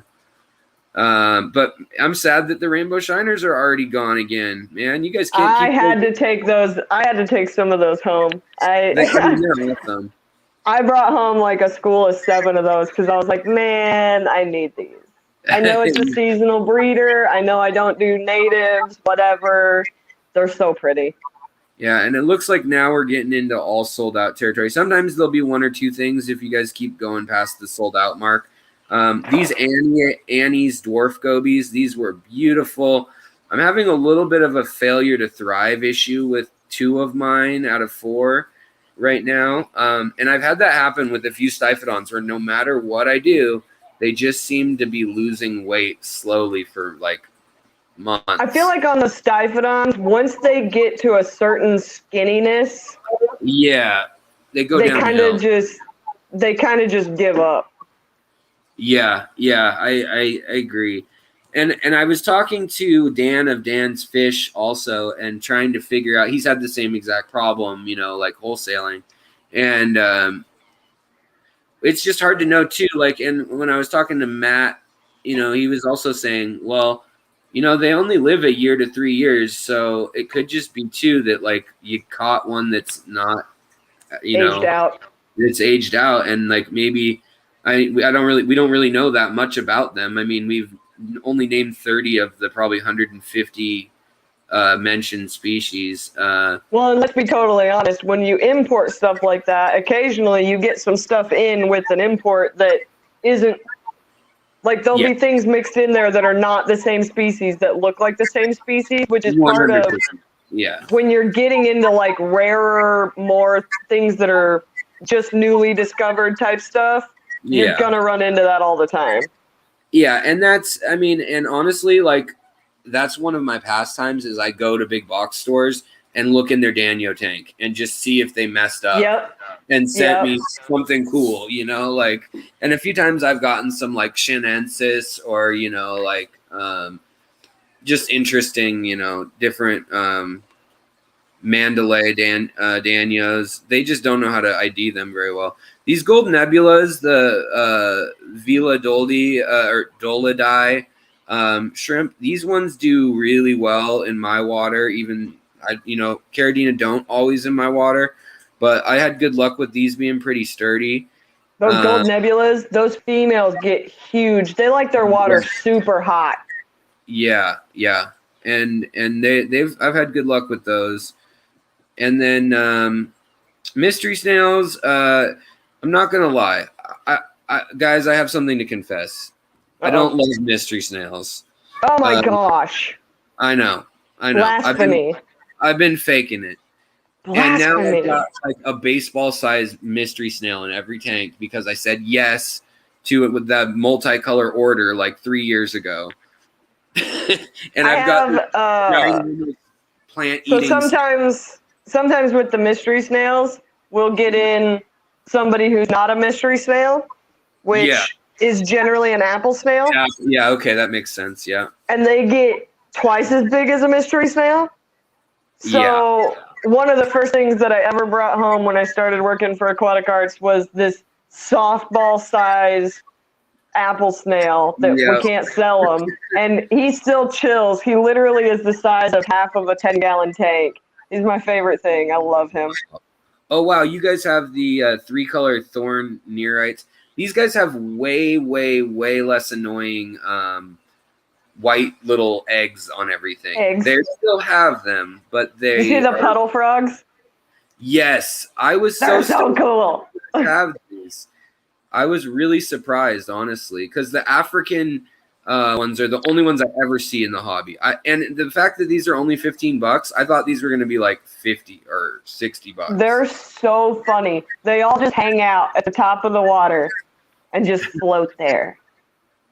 And then you walk in the room where their tank's at and you like stick your hand in there and they just all like, they don't do anything.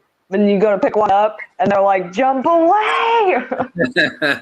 That's cool that you get to interact with them like that too, you know?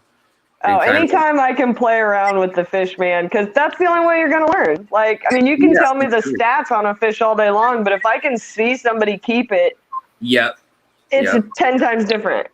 And that's what I miss about working in a store, you know, daily. Like, you know, I haven't worked in a store in a while. And so I go to friends' houses and they may have 40 tanks or 20 tanks, but it's not the same as like you get to see so many things coming through when you're working at a place, especially like Aquatic Arts. You guys deal with everything. So, well, and sometimes we special order stuff for like our own employees, which is a lot of fun. Stuff that like we can't sell. Like we've got employees that keep arowana and giant Bashirs and things like that. So occasionally we see some real neat stuff come through. Yeah, I mean, also, I mean, these olive gold thorns, they're just another kind of the small neorites, but also, I mean, all the neorites. I love neorites. I know they leave little eggs everywhere, but I love them. They're my favorite. The little eggs aren't really that big of a deal. Like, unless you're going for a perfectly aquascaped, picturesque tank. If you have an Iwagumi style tank, which I've had quite a few of over the years, they're going to turn your rock into polka dot rocks. You know what I mean? But that's, you have to know that. And bladder snails will occasionally eat those, though. Yes. Yeah. And ram's horns. Yeah. Let's see here. How do you not want to buy everything, says Fishymon. Yeah, for real. You do. I do. I've spent so much money with Aquatic Arts in the last 5 years. Like when I discovered you guys, that was mostly shrimp kind of like oriented. Yep. And then like when you guys started doing more and more fish, and then for a while like plants were another focus. Like we haven't even looked at plants. We won't look at plants today because we'd be here forever. But I can talk plants for 6 hours. I know plants are like my nerd out. You know, like I love other things, but I love me. Oh wow, you've got the batik neorites right now too. We also have Batmans. I don't know if the Batmans are listed yet, but we've got the Batmans in now too, which are solid black. Yeah, those are neat. It's funny who gets to name these things, but like if you find them, you name them. Yeah, I mean Gary Lang's got his own fish. Yeah, my favorite thing. I breed these. I've got about 1 million if anybody needs them. Bro, I got snails for days. I keep puffers and my snails. I treat my snails like canary in a coal mine. That's how I don't test my water because I can tell. If you got that, yeah. I can tell what's going on by what the snails are doing. If they're breeding, if there's a bunch of them, they're fine. If the snails are getting crappy shells, I know I need more calcium. Yeah, and that's my water test. If they get the scales on their like you start seeing almost like shingling on a roof, then you're like, oh, my TDS is probably getting a little high, Yep. Yeah. And you guys are sold out of the green jade shrimp, but those are seriously they sell out immediately, always. Yeah, they're the best line of Neocaridina green jades I've ever found. Green and purple is the hardest shrimps to get straight lines on. Hopeless. Right? It's crazy. I mean, I've gotten the ones from Lucas's line. I've had Lucas's line for 6 years now. The blue dreams. Yeah, and I set aside some that started turning into Rillies or Rileys, and so they had this red underneath the blue, and they were so dark blue that it almost looked like the onyx kind of look, where you can see the red under certain lights, but it just looks black or carbon under most lights. Yep. And I kept breeding that trait out, and I finally got kind of this like super dark purple looking one. And then I've also gotten the opposite, where you've got the light blue clear with the bright red Rillies. And sometimes when those have babies, you'll get a couple that are like actually purple or lavender. But I've never had a line that will like hold that trait and pass it on clean. I never try to do straight line Neocaridina yet. I have all mixed Neocaridina tanks because it's so much more fun to watch the colors come out and the different break. Like, I get wilds all the time, but I just cull them so the color keeps coming back in. Yeah. But anytime you're dealing with shrimp, if you want to make different colors, just think about what makes those different colors. So if you want to make purple, what colors do you put together to make purple? Those are the shrimps you need to put together. What colors do you put together to make green? Those are the colors you should put together if you want to try to breed those colors. Yeah, for sure. I mean, there's been a few surprises in that lineage if you throw in the Palmadas and stuff, but I think most stuff is now Davidii and Zanggensis. Like, Snowballs are an exception, and the jelly beans, which I haven't seen those in forever, like are actual me neither. Jelly bean. Not a real line. No. So I think some of them have kind of died out. Like, I'm curious to know if this sky blue velvet is actually a Palmata and not a Neocaridina Davidii, if it's mislabeled, just because I haven't seen the wild lines keep that color in anything other than Palmata. But you never know.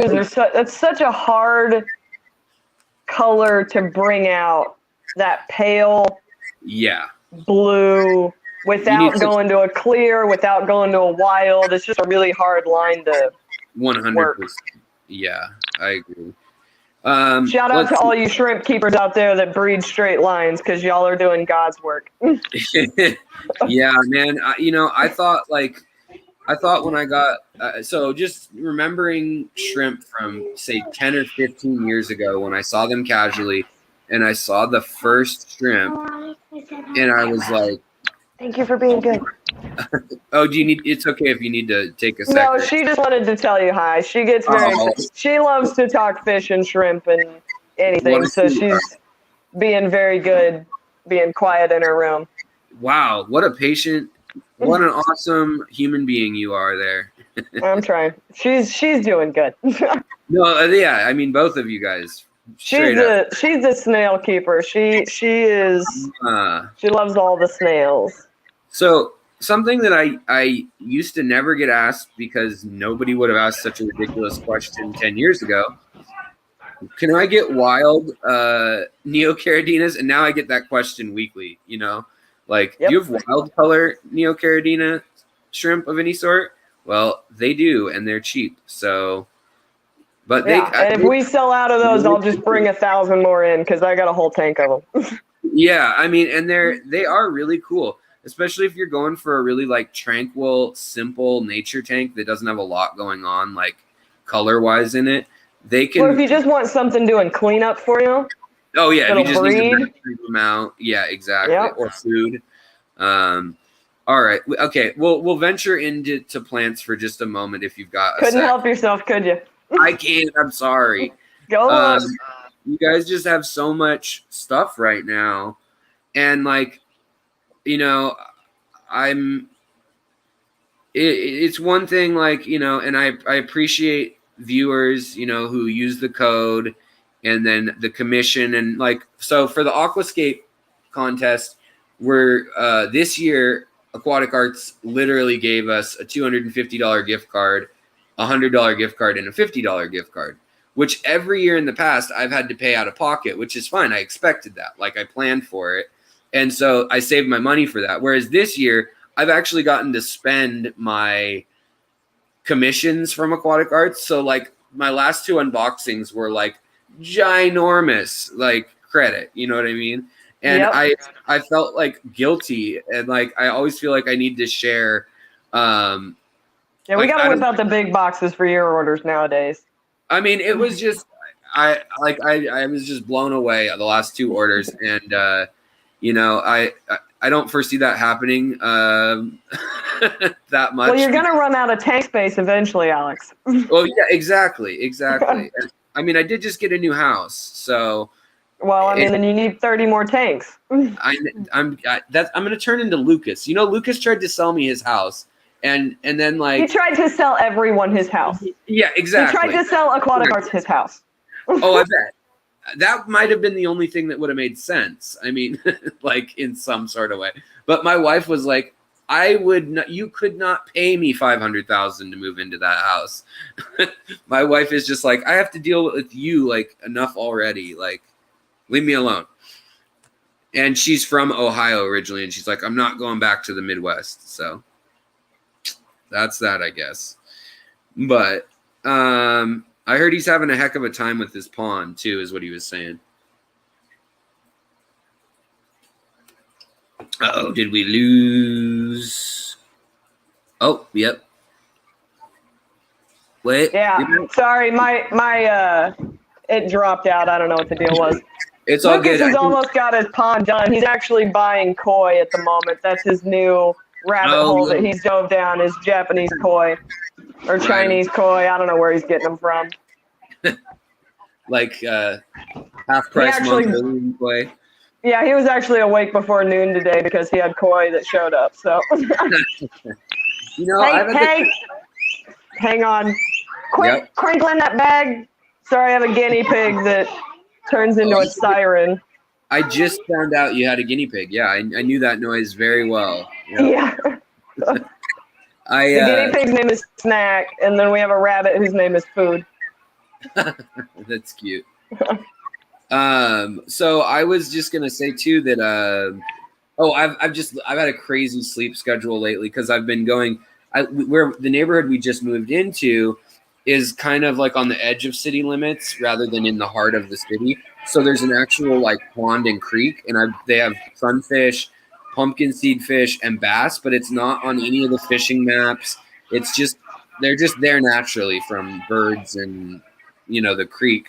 So every morning I'm going there and haven't been able to catch them with a pole. They're pretty wily, but this morning there were 2 ospreys there, and so I haven't been sleeping like normal hours. I've been sleeping from like 2 in the afternoon till 7 p.m. or something ridiculous, and then up the rest of the time. Like, I've just had this really weird schedule. So you just got to stay awake all the time like I do, because I work until about 3 a.m. and then I get up at 6 a.m. to get my kid to the babysitter so that I can then go to work again. That is nuts. Yeah, I mean, I don't sleep anymore. Being a single parent is rough.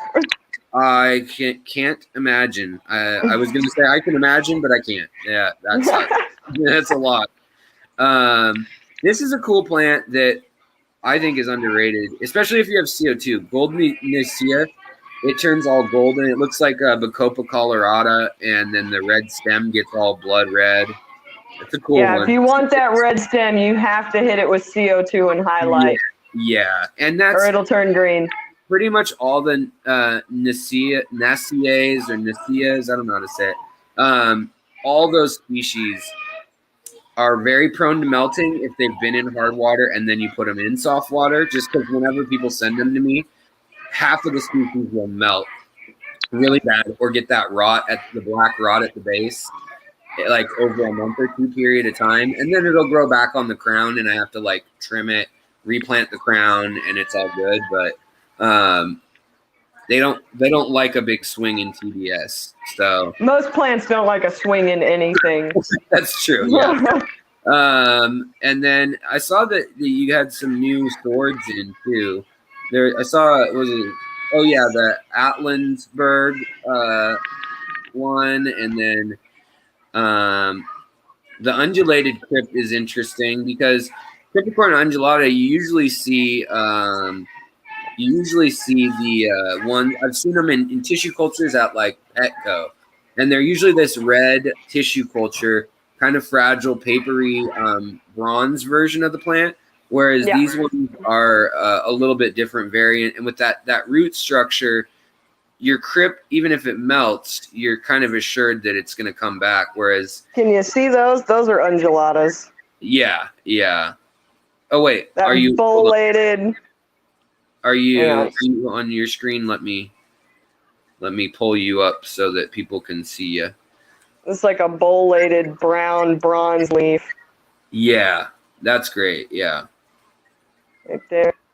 Y'all with the hard water there can grow some crazy crypts. You and Lucas and Aquatic Art. I mean, like, my crypts stay so small and compact. They get really colorful, but they just stay small. They don't bush out like that, like. Some of them stay small. It just depends kind of on the type of crypt. So, like, those Huteroids and undulatas get real big, but, like, these are Rose and Maiden Nuri crypts. Are those from Lucas's, the same source? Yeah, I stole a couple little pieces and I grew those. Yeah, I mean, I had some from him, and when I moved, they melted, and I was like, oh, they'll come back. It's been 3.5, 4 months, and they're slow growers, and they like a lot of light. Yeah, I got a Twin Star S series on them, so hopefully, like, that's enough light. It should be, but I think I killed them just shock wise. I think. What's that? Oh, that's a ornate Bashir. Oh, nice. And then this is his buddy, the Royal Sailfin Pleco. Albino Royal Sailfin. That is really cool. Yeah. This is Tank Jerk back here. My knife fish. People kind of assume that like YouTubers. Oh, nice. Yeah. People always assume. That's my overstocked monster tank. Is that a 20 long? Is that what that is? Or that's a 40 breeder. Oh man, you make it look. These are both 40 breeders. Okay, put two next to each other, and they don't look like ginormous. Right? Those are 20 longs. Okay, yeah, nice. 55. 40 breeder. Okay, what's your opinion about a 55? I hate it. Okay, yeah, I know everybody gets. Yeah, 55s. Everybody gets them. Only thing I think they're good for is like discus, maybe, or angelfish breeding. But mine has Bashirs in it.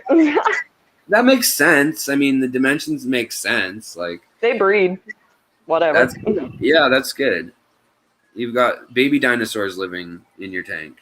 Yeah, I love them. That's cool. Can't help it. They're my favorite. Anything in that Bashir polyepterid family is definitely my favorite. Yeah, they're really neat. There's 13 ropefish in there. Can you tell? Oh yeah, totally. I was gonna say 12, but I see now where I miscounted. Yeah. Yeah. Thanks for counting. Man, that is really cool setup you got there. The light surface of the sun. Yeah. T5. Yeah. Oh, what are there, like 8 T5s in there or something? 1, 2, 3, 4, 5, 6, 7, like 8. Yeah. That's crazy. Man, my electric company probably thinks something way weird is going on. I know.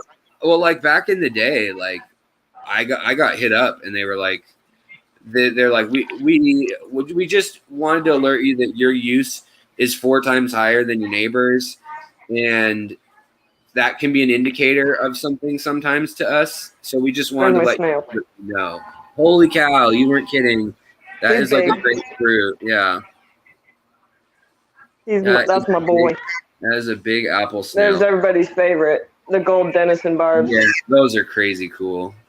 They change color. Yes, and they lose their eyeballs. Oh yeah, this guy's blind. Okay, yeah. So I think it's got to be a form of albinism, and it's got to be the kind that's in the eye tissue too. You know, like this one, you see how he's got that black on his back? Yeah. He'll go back and forth between looking like an actual Denison barb, like that one, and being gold. Like he'll lose all that gold color. Oh dang. That's. I mean, it's still a cool fish, but that's interesting. It's sit by the 55. This is where I like to hang out. I would like to hang out there too. I always sit at like the base of my tanks, just chilling. You know. You got to get down on the floor with him, man, and then the dog shows up. Yeah, exactly. Yeah, no, it's. What kind of filtration are you running on that tank? Like behind you, nothing. Plants. Nice. Yep. Just highlight plants. I don't do filters. I can't. Yeah. No, if no filters, no air. Nature doesn't have that. I don't need it. Yeah. No, I understand that for sure. And I was raised by nature, bro. He doesn't. Yeah, totally. And I mean, the other thing that I understand is like, you know, if you want to cram 1 million angelfish that you're spawning into a tank, you should probably put some filtration. But if you want to stock things the way nature would, density wise, you don't need it, you know? Yeah. You can overstock with no filter as long as you, number one, keep up on your water changes. Yeah. Or have a good. And number two, have enough plants. Yeah. Yep. Yeah, exactly. Substrate is key. You cannot run a filterless bare bottom aquarium. No. I agree. Hello there. Hello. Yeah, everybody just gonna attack me now? Awesome. Yeah, where's the guinea pig? I just expect to see the guinea pig fly into the shot. Yeah, my life is chaos. We have a kid, dog, a guinea pig, lots of fish. Lots of fish. Like 64. Like 64? Wow. That's a good count. Is she gonna work in? She comes and helps me at Aquatic Arts sometimes when I can't get a babysitter. I bet that's actually probably a pretty cool thing to check out. Like a bunch of fish. Hey, you gonna let me finish this so that I can make dinner? Go play. Take the dog. Go play. Go find her ball. I'm not getting out of this one, Alex. No, good. You know, so, and you know what? I guess I've probably run my course. I guess we've gone. How long have I gone today? Almost 2 hours. 2 hours. So, you can probably call it a day. I mean, I really want to thank you for sharing your experience. Especially with plants and everything. So, I mean, it was far too long that, honestly, that we didn't get together on a stream. And I have the issue that, you know, like, as a YouTuber, when you're answering everyone's questions and stuff, sometimes you don't get to sit back and enjoy other people's tanks. And, you know, so, like, just you showing me your stuff now, it's like I didn't know what you were up to right now. Last time I looked at your channel, I'm not gonna lie, was like months ago, you know, that I actually like sat and watched a couple videos. And so yeah, I just have no idea. So it's really cool. I'm so glad that this worked out randomly. So yeah, awesome. I just saw you were going live about the sale, and I'm like, oh, we got to make that sale something big. Like we got to sell these fish. Let me help you. We need one of those like wacky whaling inflatable arm flailing tube man. Yeah, exactly. Just sail. Like, please buy fish. Yeah, exactly. Because whatever you guys don't buy, I gotta move. Yeah. Oh man. So that's the deal, guys. I hope you had fun hanging out with us and nerding out over the fish. There's a whole plant section. There's hardscape. I mean, you guys have expanded so much in the last few years. And it's going to get bigger. We're talking huge expansion. Yeah, I know. I couldn't believe when I was like, wait, 5 times bigger? Like, what? Yeah. But I think that the company, everyone that I've ever met who works there has a good heart, really cares about fish. And like everybody seems to be on board with a mission that aligns with the hobby pretty well. There's always going to be like little things with a corporation versus individuals, but for it getting to be a big company, I can't ask for much more in what I'd look for, So I couldn't work for a company that didn't put the ethics of our hobby at the forefront of what they're doing. Totally, yeah. Yeah, I couldn't work for a PetSmart or something like that just because I would spend all of my time being Karen. Yeah. I would be Karen. Like, that's not who I am, but also you can't put that fish in there. Like, yeah, for sure. All right. Well, thank you so much for joining me. Also, let's just take one more time in case folks are joining us now. You have a channel.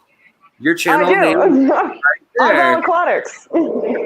And so do you have a time that you stream or any schedule right now, or is it kind of chaotic at the moment? My life is so chaotic right now just because understandable. It is, and there's not really much I can do about it. So I'm trying to keep the content flowing, but honestly, anytime something cool happens, just know that I'll let you know about it. And if I can get time to film a video or go live, I'll do it. And it might be at 2 in the morning, and it might be at 9 a.m. Right on. No.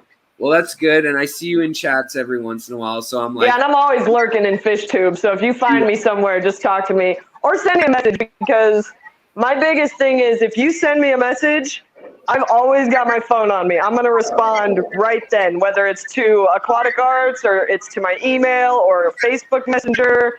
If you put a comment on one of my videos with a question... That's what I'm about, is if you need help or you have a question, I'm there. And if I don't know the answer, I'm going to spend 6 hours Googling it. Yeah, and I tried to do the same exact thing. Like right now I've started to hit a wall where it's like taking I'm sure you're getting to the point where you can't. Yeah, and I don't know what to do when that happens because I'm going to have a mental breakdown because that's just how like my personality works. Mm-hmm. Is like I feel bad if someone's like, I asked you 2 days ago and you haven't said anything. I'm like, I wanted to. I didn't, know you asked, Right. But hopefully, hopefully I'm still getting most of them. Ask me again if I miss it, guys. That's all it is. But, thank you so much again for coming on and for hanging out. I had fun. Great chatting. Yeah. We should chat again. Do stuff again. I think people are just kind of just witnessed us really getting to know each other better and nerding out. Yeah. We would have known we're here. So it's generally when I'm not worried about meeting anybody that's in the community for the first time because essentially all we're going to do is become super nerdy. Yeah, exactly. So right on, guys. Right. Well, yeah. Somebody said, Alex, what did you tell the power company about your electrical usage? I told them I was growing tomatoes is what I told them because it seemed more plausible than fish or, whatever. Back in the day, though. Invite them over. Yeah, exactly. Yeah, you have to come see, guys. Yeah. Like, why don't you come see what I'm doing? Yeah. Yeah, exactly. Oh, no, you don't need any codes for the sale. Just buy them up so they can move locations without having to move the fish in buckets and madness or store them somewhere. They had some dates come up quicker than were than expected. And the supply chain of like aquariums and tanks, they thought they'd have a redundancy of extra tanks. It's not there. They won't be ready as like they thought there was going to be more overlap of like built tanks, and you can't find glass anywhere right now. China can't pour it fast enough. So glass, steel, everything's expensive. Lumber. So yeah, no codes for it, and like I said, don't worry about anything on there, guys. I know some of you guys email them sometimes. You can do that if you really want to bug Preston if you do a big order. But if you're just getting a couple things, please don't bug all the poor people at Aquatic Arts with that. You know, just you can bug us if you've got big questions. They'll just make me answer them. Okay, well, go get them. All right, guys. Well, I think that's it then. Then thank you so much, Hayley, for coming on. You're Guys, welcome, no problem. We tried out the new mic and the new light, and I got my new AC. So it's all thanks to all the community. So I'm just so overwhelmed, happy, and you know, I feel like now I got a new person that I'm getting to know. And if you ever need anything from me, or if you ever do anything, please just I'll let you know. All right. Live your best life, Alex. You too. Take care. Take care. Bye. And tell your daughter, really well-behaved kid. I mean, that's crazy. So thank you. Take care. Bye. All right, guys. So I guess, do we have any last-minute questions? I feel like I neglected y'all by nerding out with Hayley there. We have a lot of mutual friends. Clearly, she started working at Aquatic Arts.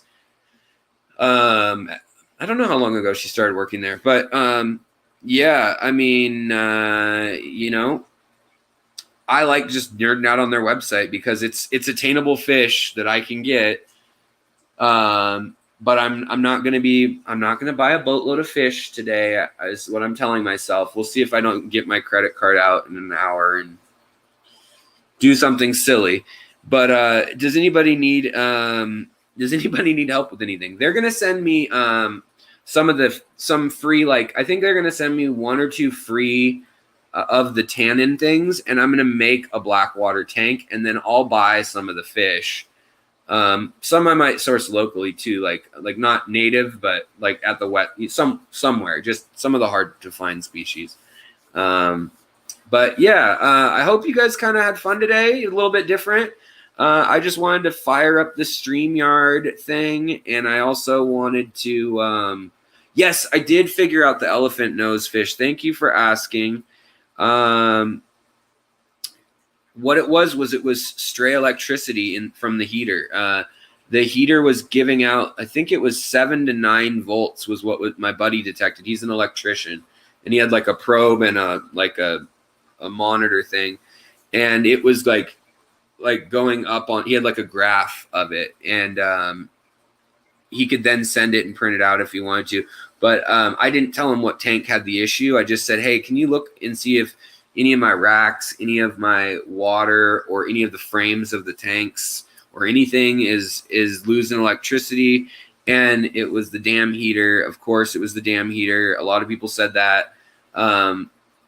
I was just really questioning whether I'd killed them with bloodworms by feeding too much, or, you know, doing something because of that electric signaling. But when I think about it now, and I think about the fact that the day before it happened, that they died, I saw the one just wonky. I mean, he swam like I've never seen a fish swim, just like doing a barrel roll and kind of a curl, and just kind of crashed into the glass. And I think that was because he lost his navigation with the stray current. I don't think it killed them like electrically. I think it just stressed them that bad. And I see Hayley in the comments saying, thanks for letting me hang out. So yeah, I had a great time. And Stefan, I'm guessing Steven, if you enjoyed that, if you guys enjoyed that, let me know. Let me know in the comments afterwards too if you want.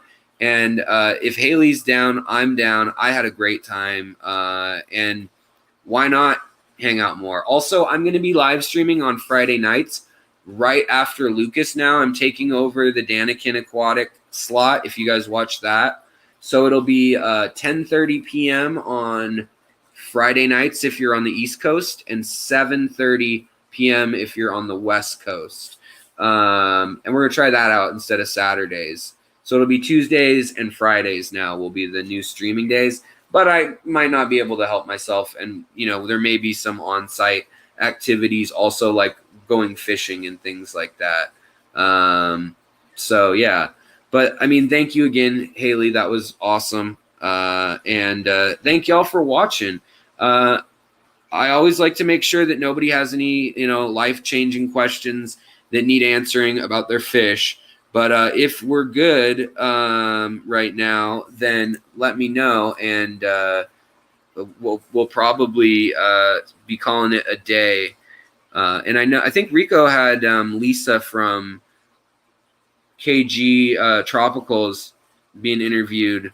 That was probably an hour ago. She might be gone now.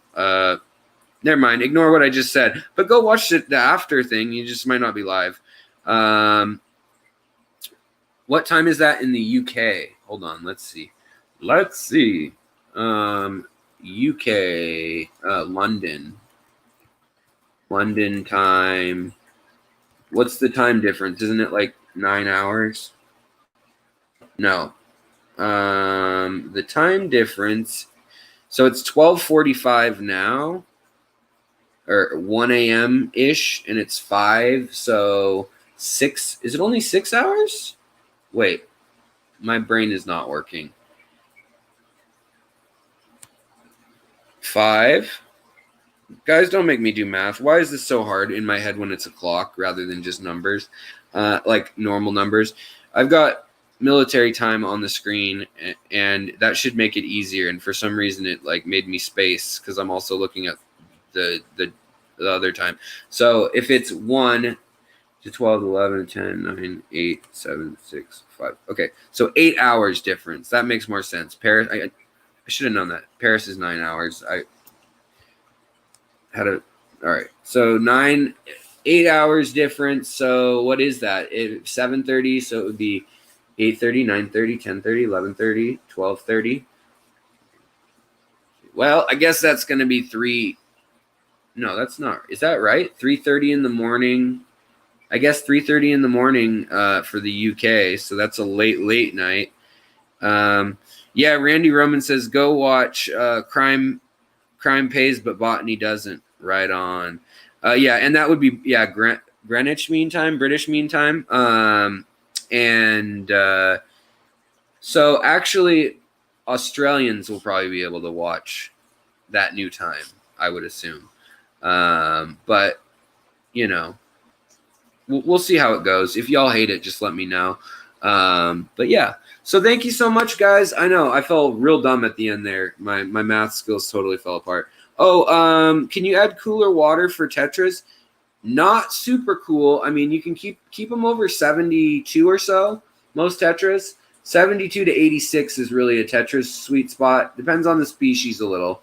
Coachus tetras can actually be cooler. They're the blue ones we saw on this website. Neon tetras have a little more flexibility sometimes just because they've been in the hobby and domesticated so long. But I wouldn't push it too far. I wouldn't push it too far. Yeah, 4 a.m. Okay, 4 a.m. British, Netherlands. Netherlands and is like Amsterdam the same time zone as London. But if you're trying to get tetras to spawn, you can do a water change of cooler water by about 5 to 8 degrees, and that will sometimes help. But really with them, it's raising the acidity and raising the TDS and then dropping the TDS and acidity more so because it replicates them being in a pond that's drying out because the water, the TDS gets more and more intense, and then the level of the water goes down, the water pressure goes down, and then all of a sudden the monsoons come and the TDS goes to near nothing because it's rainwater, and then the tetras lay their eggs so that the floodwaters wash out their eggs. And most tetras, their eggs only last like 24 hours to 5 days max. Like they're quick eggs compared to other species. So yeah, all of Western Europe is in the same time zone, except for the UK is an hour earlier. Okay, all right, good to know. And yeah, where I'm at, it's about to be 5 p.m. or whatever, 1700 hours. All right, guys. Well, thank you so much for joining me. I hope that was fun. I mean, I didn't mean for it to be a sale type thing necessarily because, like I said, I'm not making commissions. If you really want, you can send the info link an email and say, hey, I'm just doing the 20% off sale, but I came from Alex, and they might apply the code. But honestly, like, I heard last night what was going on, and I was like, man, I really hope they can move those fish. Because it'll be good for all of us when they get them over there. And then hopefully when they have a bigger facility, maybe prices come down. When they move more fish, shipping prices come down. They'll be able to have more influence overseas and actually dictate, you know, the ethics of things and request the way things are done like they already do. But it should just be exciting to see them grow because, you know, I work with them. I work with Project Piaba. I work with various clubs and communities and charities. But overall, somebody asked me recently, like, what in 10 years, if this channel was something and it grew into something and I had to sell it, was a brand, so to speak, like what would I want it to be? Like merchandise or subscriber model or whatever. And I had never thought about that. And in my head, all I thought about was I'd like to survive, be able to just cover rent and have the tanks that I have now, honestly, about that. And then conservation. So I just recently, this is kind of exciting too, I'll leave you guys on this note, got a hold of Ivan Mikolji. And if you don't know who he is, he does photography in the Orinoco Delta and the Amazon. And he's all about conservation and just beautiful, beautiful photography and artwork. And he's hopefully going to be on the show. I just bought his book, which is like $175. I've got a signed copy because I think it's worth it and it goes towards conservation. I don't think I've ever paid that much for a book. I paid close to it with shipping for Crystal Castleman's plant book, and I do think that was worth it. But I just, you know, that's a cool book, and so hopefully we'll have him on soon. But I think it's Fishes of the Orinoco River or Delta, but it's a really neat book. Ivan Mikolji, he goes on site, puts together an aquarium that day on the bank of the river using materials from that river or lake or pond or whatever. And then he just goes underwater for like 5-6 hours at a time and documents what the fish are eating, what they're doing. And just, it's really cool. So I'm going to leave you guys on that note, though. We've had a long stream. Sounds like my wife got home. She was going to get sushi, but she must have come home first. And again, thank you guys so much for allowing me to get the new light gear. We're going to get a better background. We'll figure that out. New software up and running, figured out. And the new microphones. We actually have 2. Is this sounds good? Let me know in the comments. Hey guys, I was just curious how sensitive this microphone could be. Test. Let me know what you think about the setup for now. If I should return the mic and get a better one, whatever. Yeah, I think this works well, and this will work for me too. Still want to be able to get up and move around, and we can still use my phone, pivot, and have also some live stream connections and interviews in the future that allow us to just learn stuff in a new way. So not ASMR worthy, but good. Yeah, that's okay. I don't want to do ASMR. I think I just creep everyone out. All right, guys, I'm going to go for real this time, though. Have a good one. I will talk to you later. Thank you so much, mods, for throwing links up for super chats or whatever. That I didn't see any today, so I really hope I didn't miss anybody. But in any case, thank you guys for the questions, for lurking, for hanging out. It always means a lot to me. So take care. I'll have another video out midweek probably, and then I should be back Friday night at 7:30 p.m. Don't ask me what time zone, don't ask me any time questions. All right, guys, have a good one. Take care of yourself so you can take care of your fish and the people around you and your plants and your tanks. And of course, if we all do that, the world will be a little better. So, all right, guys, have a good one. Take care. Bye.